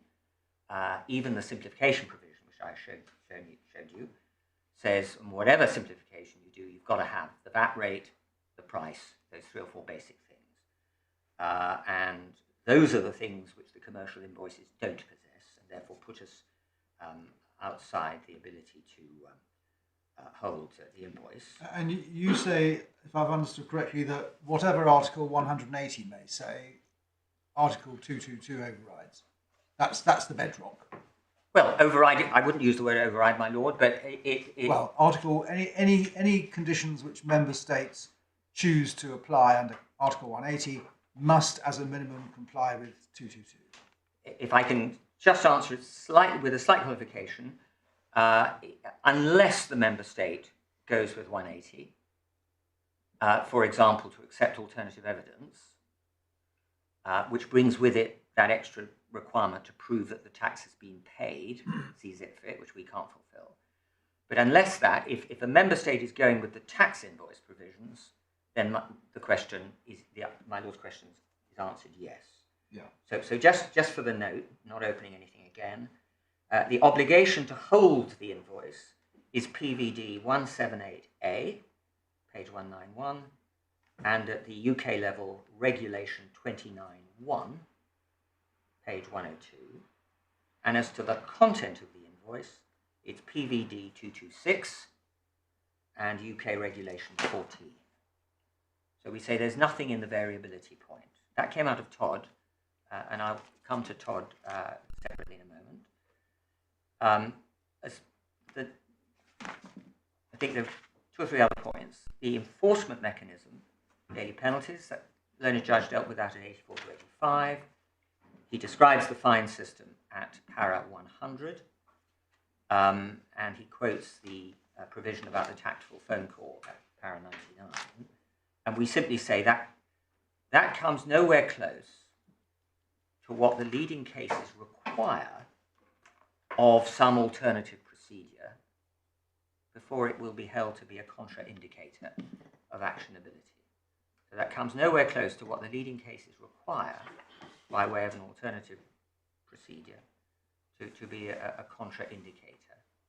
And the test that I propose, in the light of the cases, to which I'll come in a moment, is that if there is a system of fines or some collateral procedure, the test is, does it procure compliance? So has the domestic system put in place a collateral alternative which procures, not merely punishes non-compliance.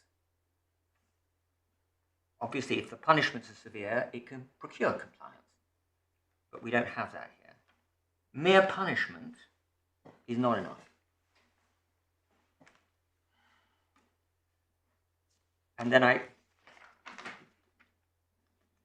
the next point was that invoices are rendered as a matter of course, and that is judgment para 104.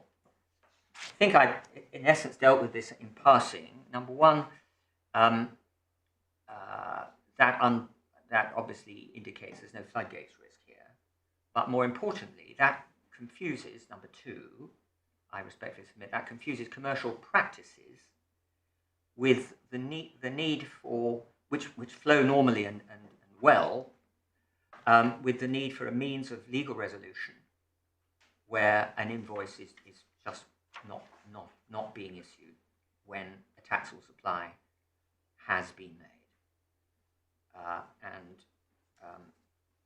And there are many traders, some of them in this very room, who get paid before they've issued a VAT invoice. That's how the bar operates. So his lordship said, well, most of the time, no VAT invoice, you won't get paid. Well, that's simply not true, and the bar isn't special. There are plenty of situations where people pay in advance. You might not get paid the next time. So that's that point. The other point is zip-fit. I can take this quite quickly, and then I'll just get to Bedford in those cases, and then I'm done on this. Zip-fit is a work in progress, as the court will know.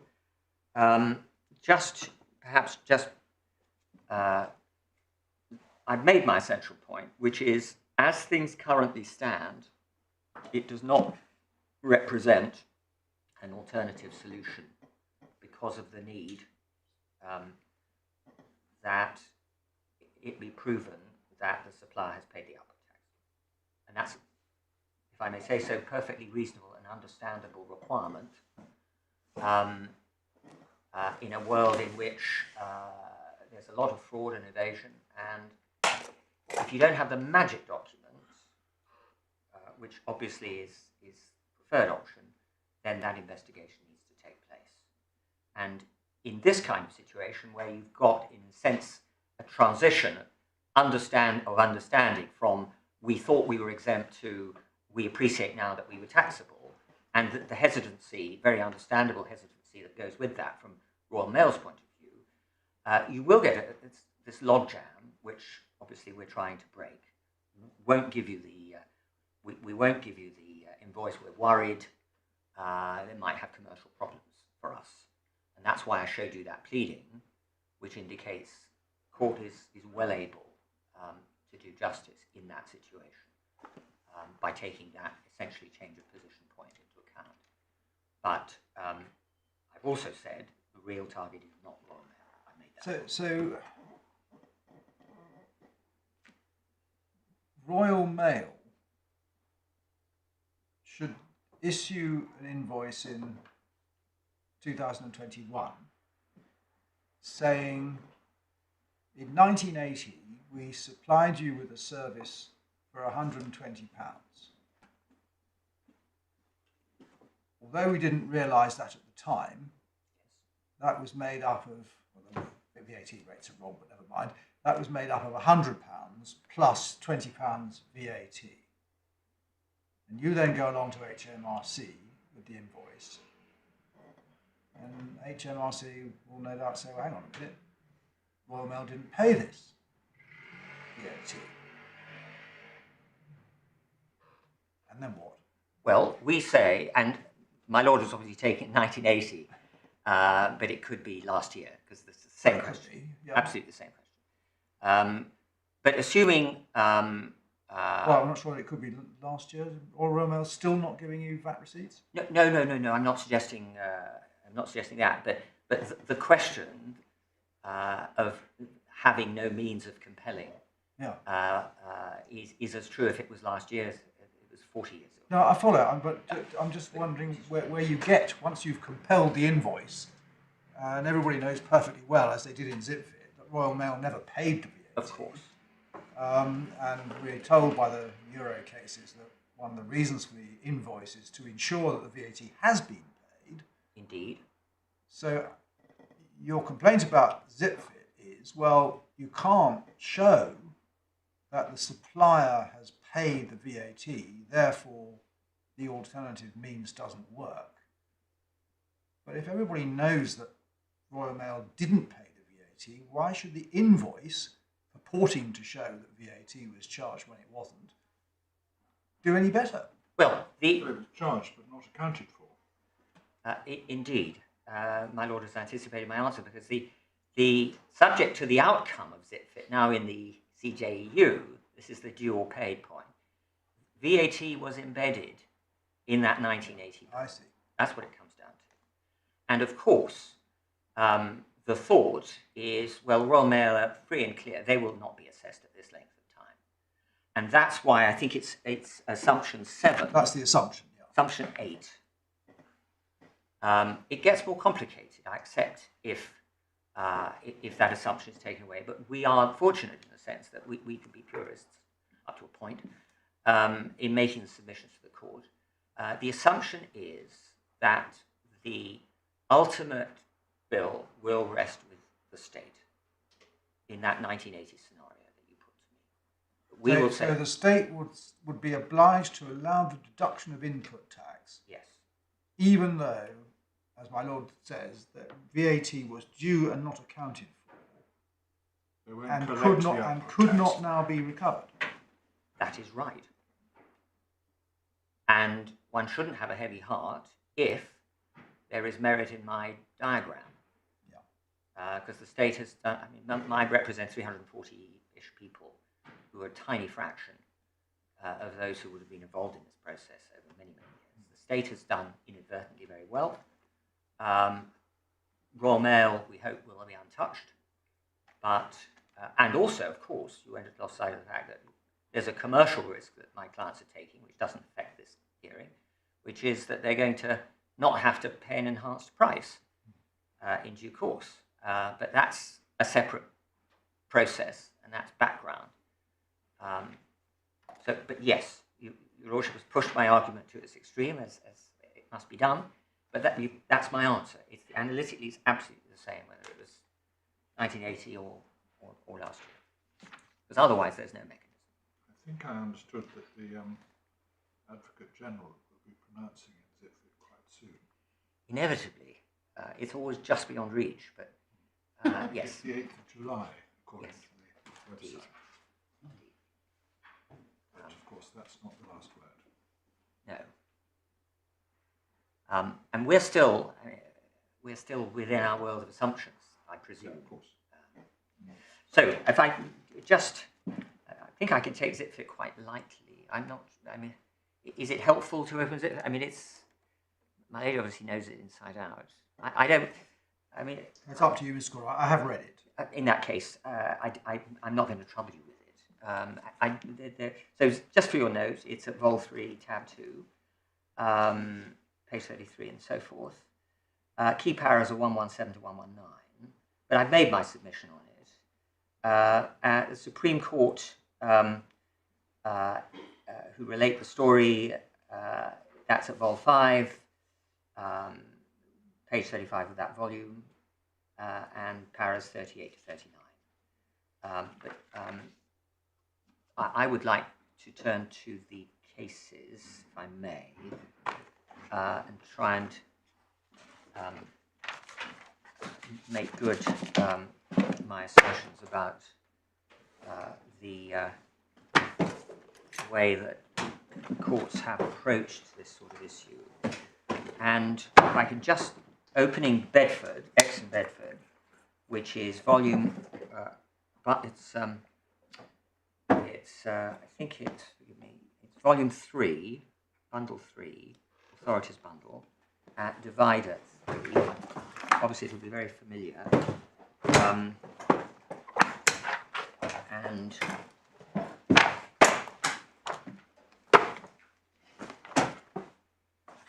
the classic passage is at report page 731, bundle page 169.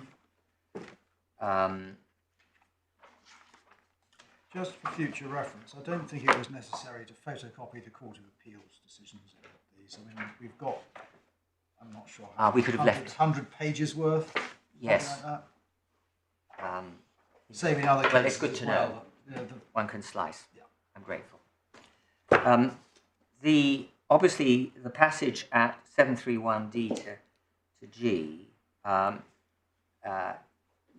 guides the courts and starts from the basic proposition, no private law right of action, and then between D and E, private law cause of action will arise if it can be shown as a matter of construction of the statute that the statutory duty was imposed for the protection of a limited class of the public, and that Parliament intended to confer on members of that class a private right of action for breach of duty. So, pausing there, we say that as a matter of construction, and I showed you the legislation, not out of a sense of benevolence, but because it's the only way you can operate a value-added system of tax rather than other sorts of turnover tax, that the protection, in inverted commas, of registered traders from sticking tax is the motive which operates at the statutory level. By statutory level, you don't mean the directive. No, I mean the UK. You don't mean the VAT Act. You mean the regulations. Well, or do you mean the VAT I Act? do mean the VAT Act, because the regulations are a means of accessing our rights under Section 25(2), I think it was, of the VAT Act to have our input tax back. And to that extent, I also, if I need it, which I don't, because 25(2) is clear, it's also a means of my clients accessing their directly effective rights under Articles 167 and 168 of the PVD. So it's an interlocking system, and in my submission, shouldn't make any difference if there are critical procedural steps to be found in the regulations.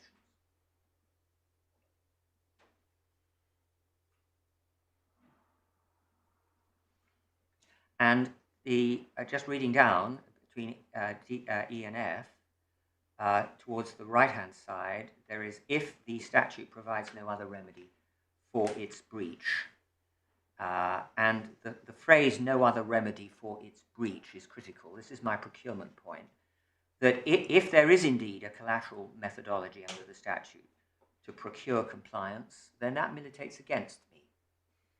But it is procuring compliance, not punishing necessarily on its own. I've made that point. And then just above F, if the statute does provide some other means of enforcing the duty, that will normally indicate the statutory right was intended to be enforceable by those means and not by private right.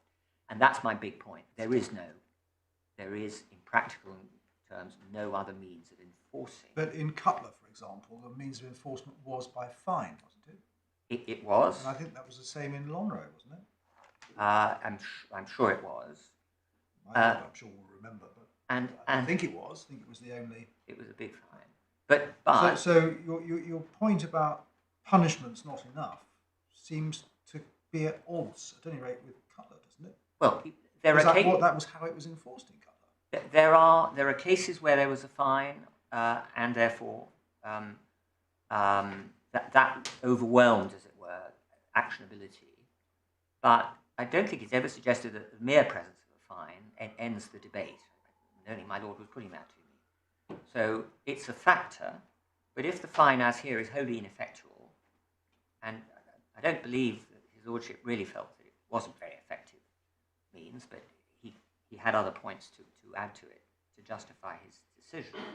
But if the fine is ineffectual, and we know it's ineffectual because Royal Mail wouldn't be diverted in any event by it, then that is a factor to bear in mind. And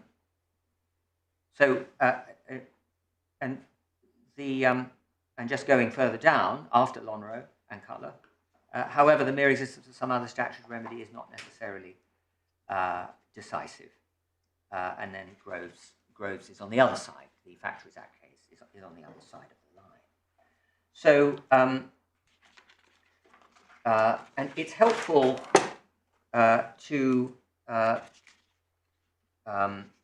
just perhaps turn the page to 170. I've already defined how we invite you to interpret the phrase "for the benefit of," and that's been said.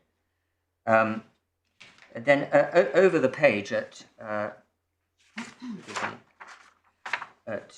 report page 732, the top of the page, at B, the cases having dealt with Parkhurst and Hague,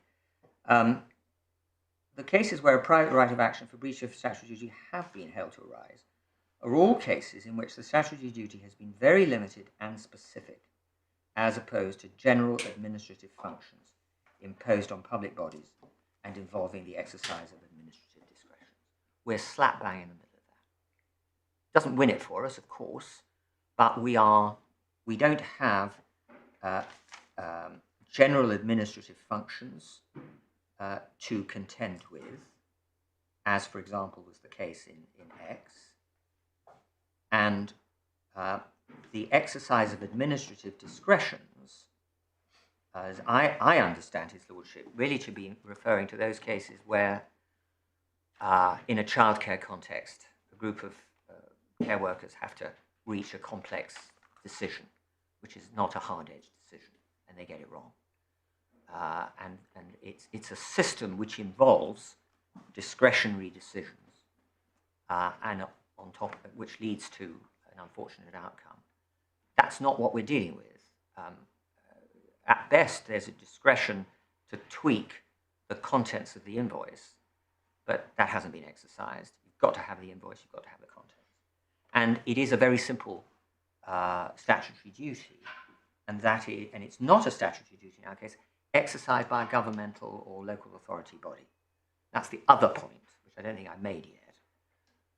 We're not dealing with a government body, we're dealing with a supplier who's under a duty to give us a document.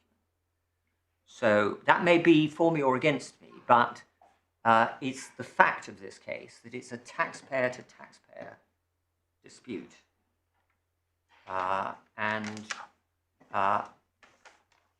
Unless it were possible to say that a taxpayer itself has a discretion whether to issue a VAT invoice, which nobody's saying, it falls back into that last sentence as a very simple situation.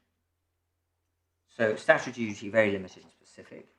And then just perhaps for the references, without taking up time, if I can just say that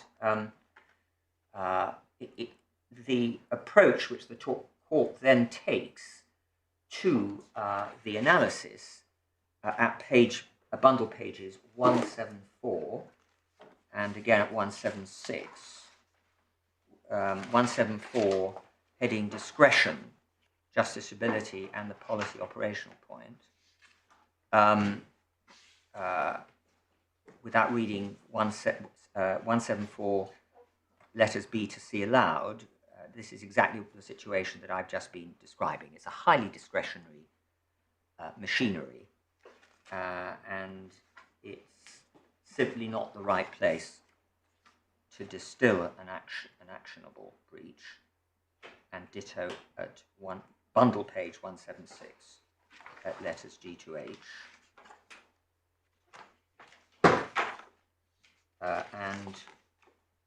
That's on the that was on the edge. I think that was the and then ditto again, dealing with the abuse point at bundle page 185, where we've got a statement, report page 747 at C. My starting point, so this is Lord Brown-Wilkinson still, letter C, my starting point is that the acts in question are all concerned to establish... Sorry, which page? Forgive me, I never know whether the... 747 in the report. Report page. Yeah. I think it's... B. C. C. C. I'm going to stick to the report page if I may. This is I think the abuse. Yeah, these are the abuse cases. My starting point is that the acts in question are all concerned to establish an administrative system designed to promote the social welfare of the community. So that, in my submission, should be this court's starting point, with a statement that these provisions are designed to promote a particular fiscal outcome. And so that's 747, and likewise without bundle page 756, where there's a general description of the Education Act, and then, sorry, report page 756, and report page 767 at H,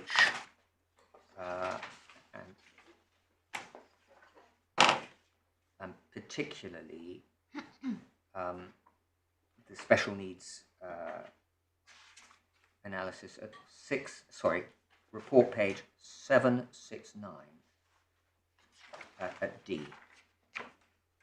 What's happening in these various passages that I'm indicating is that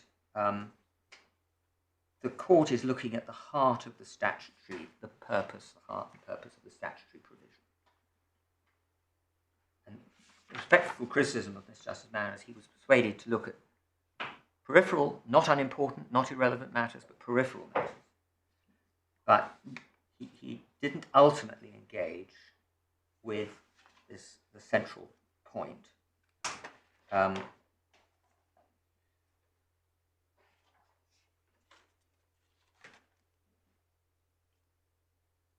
769 F2H, for example, talks about parental involvement and all sorts of different inputs. We simply don't have those complications here.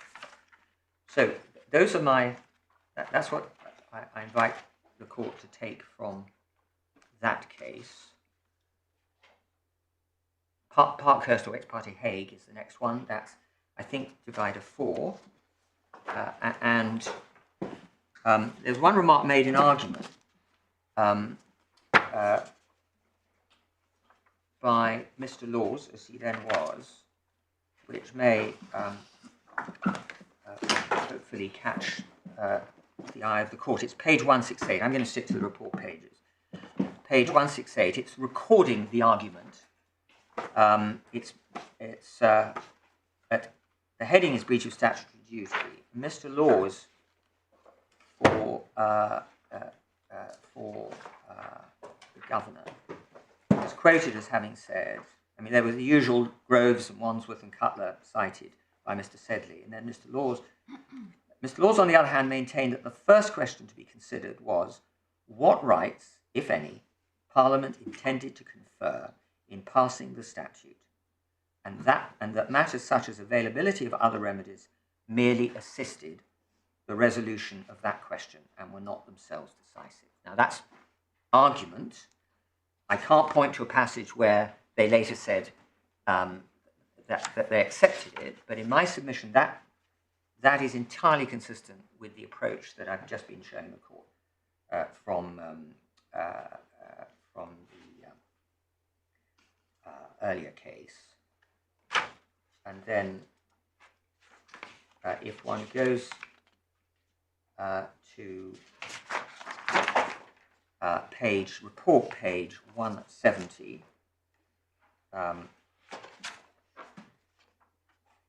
at H. The sideline passage. The sideline passage seems to be a quote from Calverley. Yeah. Carrying on there. Yes, over the but page. in fact, carrying on over the page. And the point that I invite your lordship to take from 170H through to 171, just above C, is that the objects of the statute, exactly as Mr. Laws had invited them to, are being put centre stage. And what they then pass on to at report 172C to E is the question which rises here of what's in the sights, what's in the crosshairs of the regulations. And as you can see at, say, letter C at 172, the rules are wide-ranging in their scope, covering a mass of matters relevant to the administration and good government of a prison. Many of these don't relate to directly relate to prisoners. I don't consider that those which do were ever intended to confer private law rights in the event of a breach. The rules are regulatory in character. They provide a framework within which the prison regime operates, but they're not intended to protect prisoners against loss, injury, damage, nor give them the right of action in respect thereof.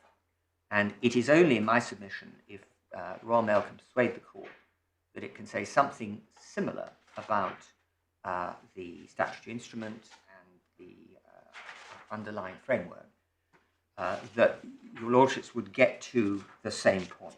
So that's Parkhurst or Hayes. Cutler, I obviously we go back in time. The classic passage in Cutler. Where is that? Sorry, it's divider 5. It's the next divider. And just before we leave Parkhurst, yeah. One of the passages that caught my eye was page 171 of the report, D to F, which was partly why I asked you about regulation making power in section 24, the VAT Act.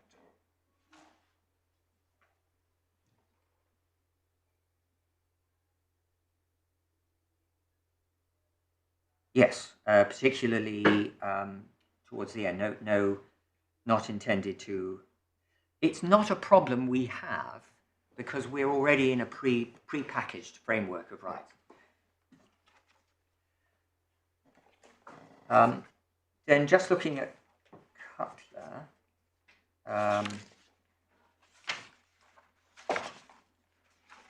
give me just one moment. So,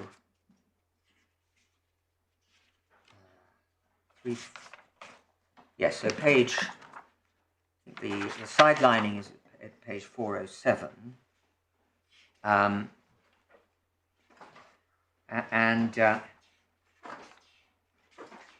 I would invite the court to, we don't have letters, but about just above the upper punched hole, Lord Simmons says, I don't propose to try to formulate any issues by reference to which such a question can infallibly be answered.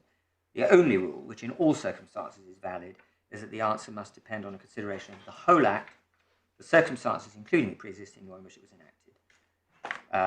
But there are indications which point with more or less force to one answer or the other, is clear from the authorities, which, even where they don't bind, will have great weight with the House.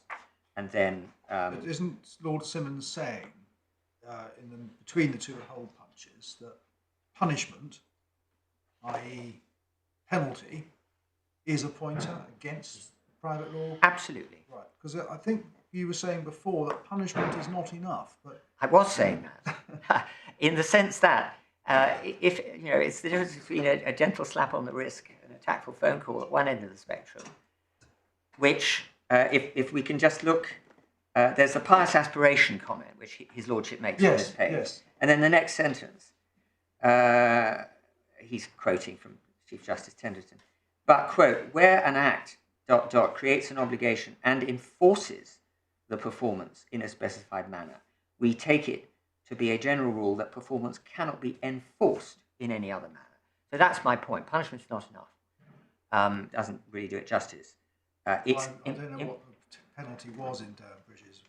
I fear I don't know either. But Or we can put it on our Passmore, list. or Oswald Whistle. But it's enforcing, I've said compliance, Yeah. ensuring compliance. You have my point, for what it's worth. Well, you've got one of the cases is, of course, a case such as the industrial Precisely. accident case, Groves and Wimble. There's a fine, there's a criminal penalty, but there's also a civil remedy. Indeed. Presumably because the profits from running an unsafe factory were so large that the fines, I speculate, fines weren't really a deterrent. And or rather, but if the court is left in doubt, well, is this fine deterrent enough to be one that enforces, or isn't it? The answer is cut the Gordian knot, just go to the statute in my submission and see what it's trying to achieve, and then ask, would this, in our case, mandatory relief, help that, or is it simply duplicating something that's already there? Can I just draw your attention to page 408? Yes. Just above the second hole punch. Yes. There's a reference to Durham Bridges. And then Lord Simmons says, it was argued the rule has no application where the statutory remedy was by way of criminal proceedings for a penalty. No ground for this distinction. The implication is, if anything, in the opposite direction. Indeed, and that's a point that's open to my learned friend. It's, I presume it's criminal. There's a fine. I'm thinking about the section 69. So, indeed. So, but it's got to be subordinated in my submission to that more important or wide-ranging question. There's Lord du Parc at report page 410.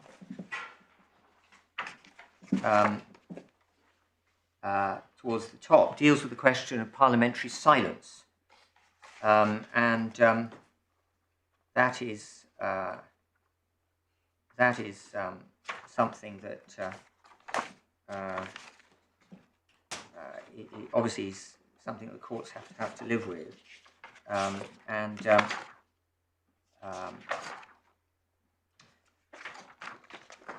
just looking. There was a memorable comment. I can't quite find it. Lord Justice Staunton makes on this subject in X, but his lordship says about 4 inches down on page 410. There are no doubt reasons which inhibit the legislature from revealing its intention in plain words,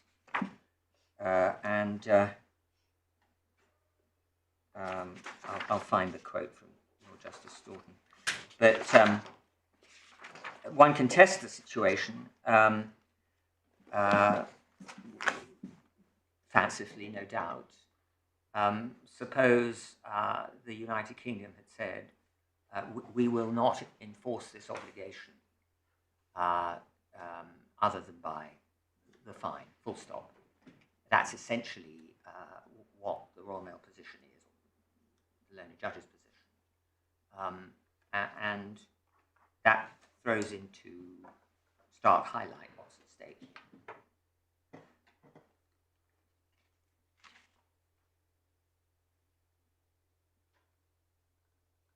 I think he returns to the crudity of a blunt statement towards the bottom of page 411, where he says, just above the punch told, it wasn't thought fit to break with tradition and to state explicitly in the Act whether or not an aggrieved bookmaker was to have a right of civil action. But Parliament must be taken to have known that if it preferred to avoid the crudity of a blunt statement and to leave its intention in that regard to be inferred by the courts, the general rule would prevail, unless the scope and language of the Act establish the exception. End of quote. And one would transpose that into our case, unless the scope and language of the Act and the European provisions which it was designed to implement establish the exception. Similarly, I won't multiply these endlessly, but at 413, in line with the punched hole, or just above it, Lord Norman says this: the other matter with which I wish to deal concerns the penalties provided by the statute. If there is no penalty and no other special means of enforcement provided by the statute, it may be presumed that those who have an interest to enforce one of the statutory duties have an individual right of action. Otherwise, the duty might never be performed. But if there is a penalty clause, the right to a civil action must be established by a consideration of the scope and purpose of the statute as a whole. The inference that there is a concurrent right of civil action is easily drawn when the predominant purpose is manifestly the protection of a class, etc. I'll break off there because that's very familiar. And then there's a reference to Black and Fife Cole, where Lord Kinnear is quoted saying there's no reasonable ground for maintaining the proceeding by way of penalty is the only remedy allowed by the statute. So it's not helpful for the parties to brandish these cases at each other or at the court. You can find examples of everything. What I've tried to do is get beyond it and propose this approach. And it's perhaps Lord Norman at 414 talks about the complex objects. I've already dealt right at the top. I've already dealt with the uncertainty about the persons who are to benefit by Section 11 sub 2. It's also to be noted that the statute hasn't the single general object of safeguarding the livelihood of bookmakers. Its objects are complex, as its title shows, and they include the regulation of racing tracks, the regulation of betting at racing tracks, the authorization of establishment of totalizators at dog tracks, the amendment of the law relating to lotteries and certain prize competitions. And he says the overriding purpose is the benefit of the community.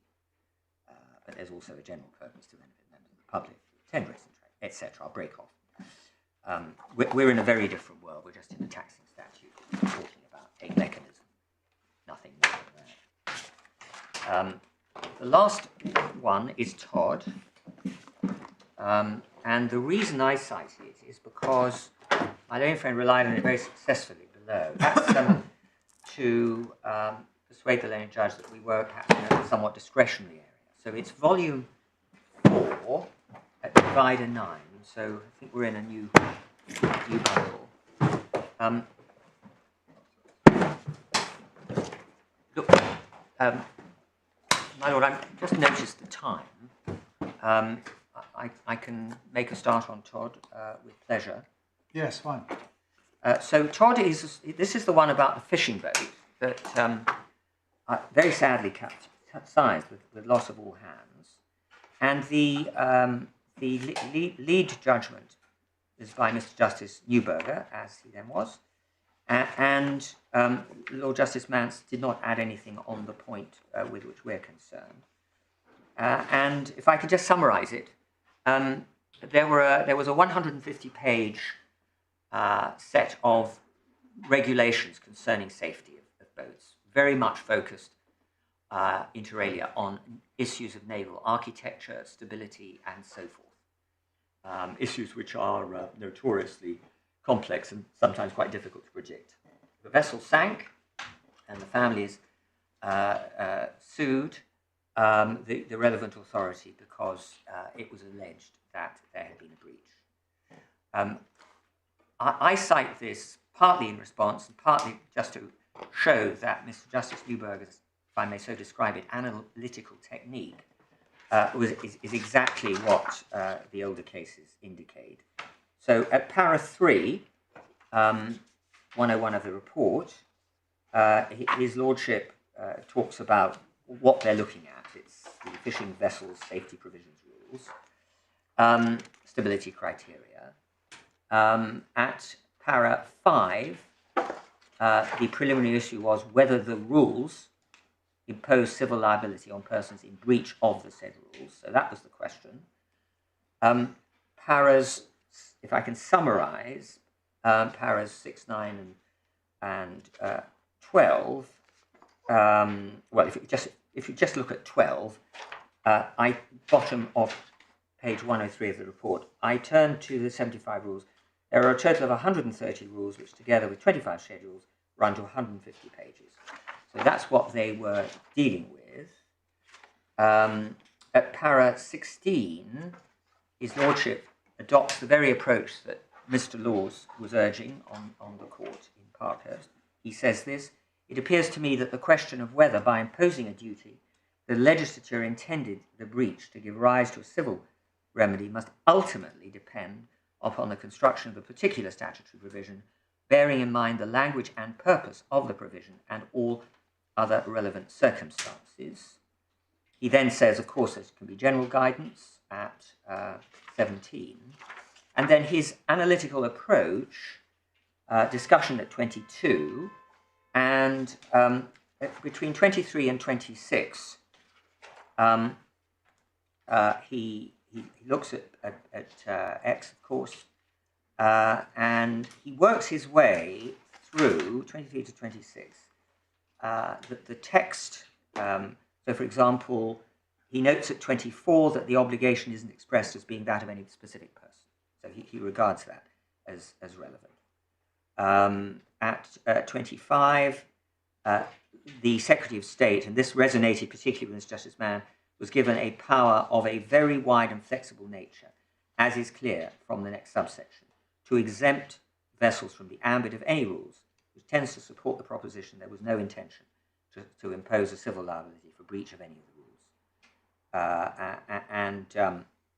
At the end of that para 25 at H, he observes the Secretary of State might think it right, for instance, to relax a rule in relation to fishing vessels based in harbours in a specific area for economic, or in the wider sense of the word, political reasons, and it would be a little surprising if the civil liability of the owner or master could depend on that sort of factor. Then there was a point about certificates not being very helpful, 26. And he looks at 27 and 28, the possibilities of who might be liable, and he says at 29 how detailed and comprehensive the rules are. So I don't apologise for the somewhat helicopter approach, because obviously it's a very different story. But there you have a learned judge, or this court rather, actually looking at the thing very substantively. I may well have concluded on issue 1, if I can just reflect on that. Yes, of course. And then either finish up or then start on issue 2. Yes, I think our preference is to hear arguments on both 1 and 2 from both of you before we move on to anything else. So I then conclude.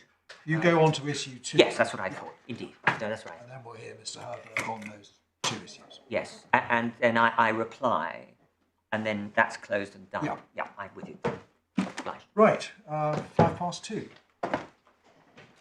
All rise.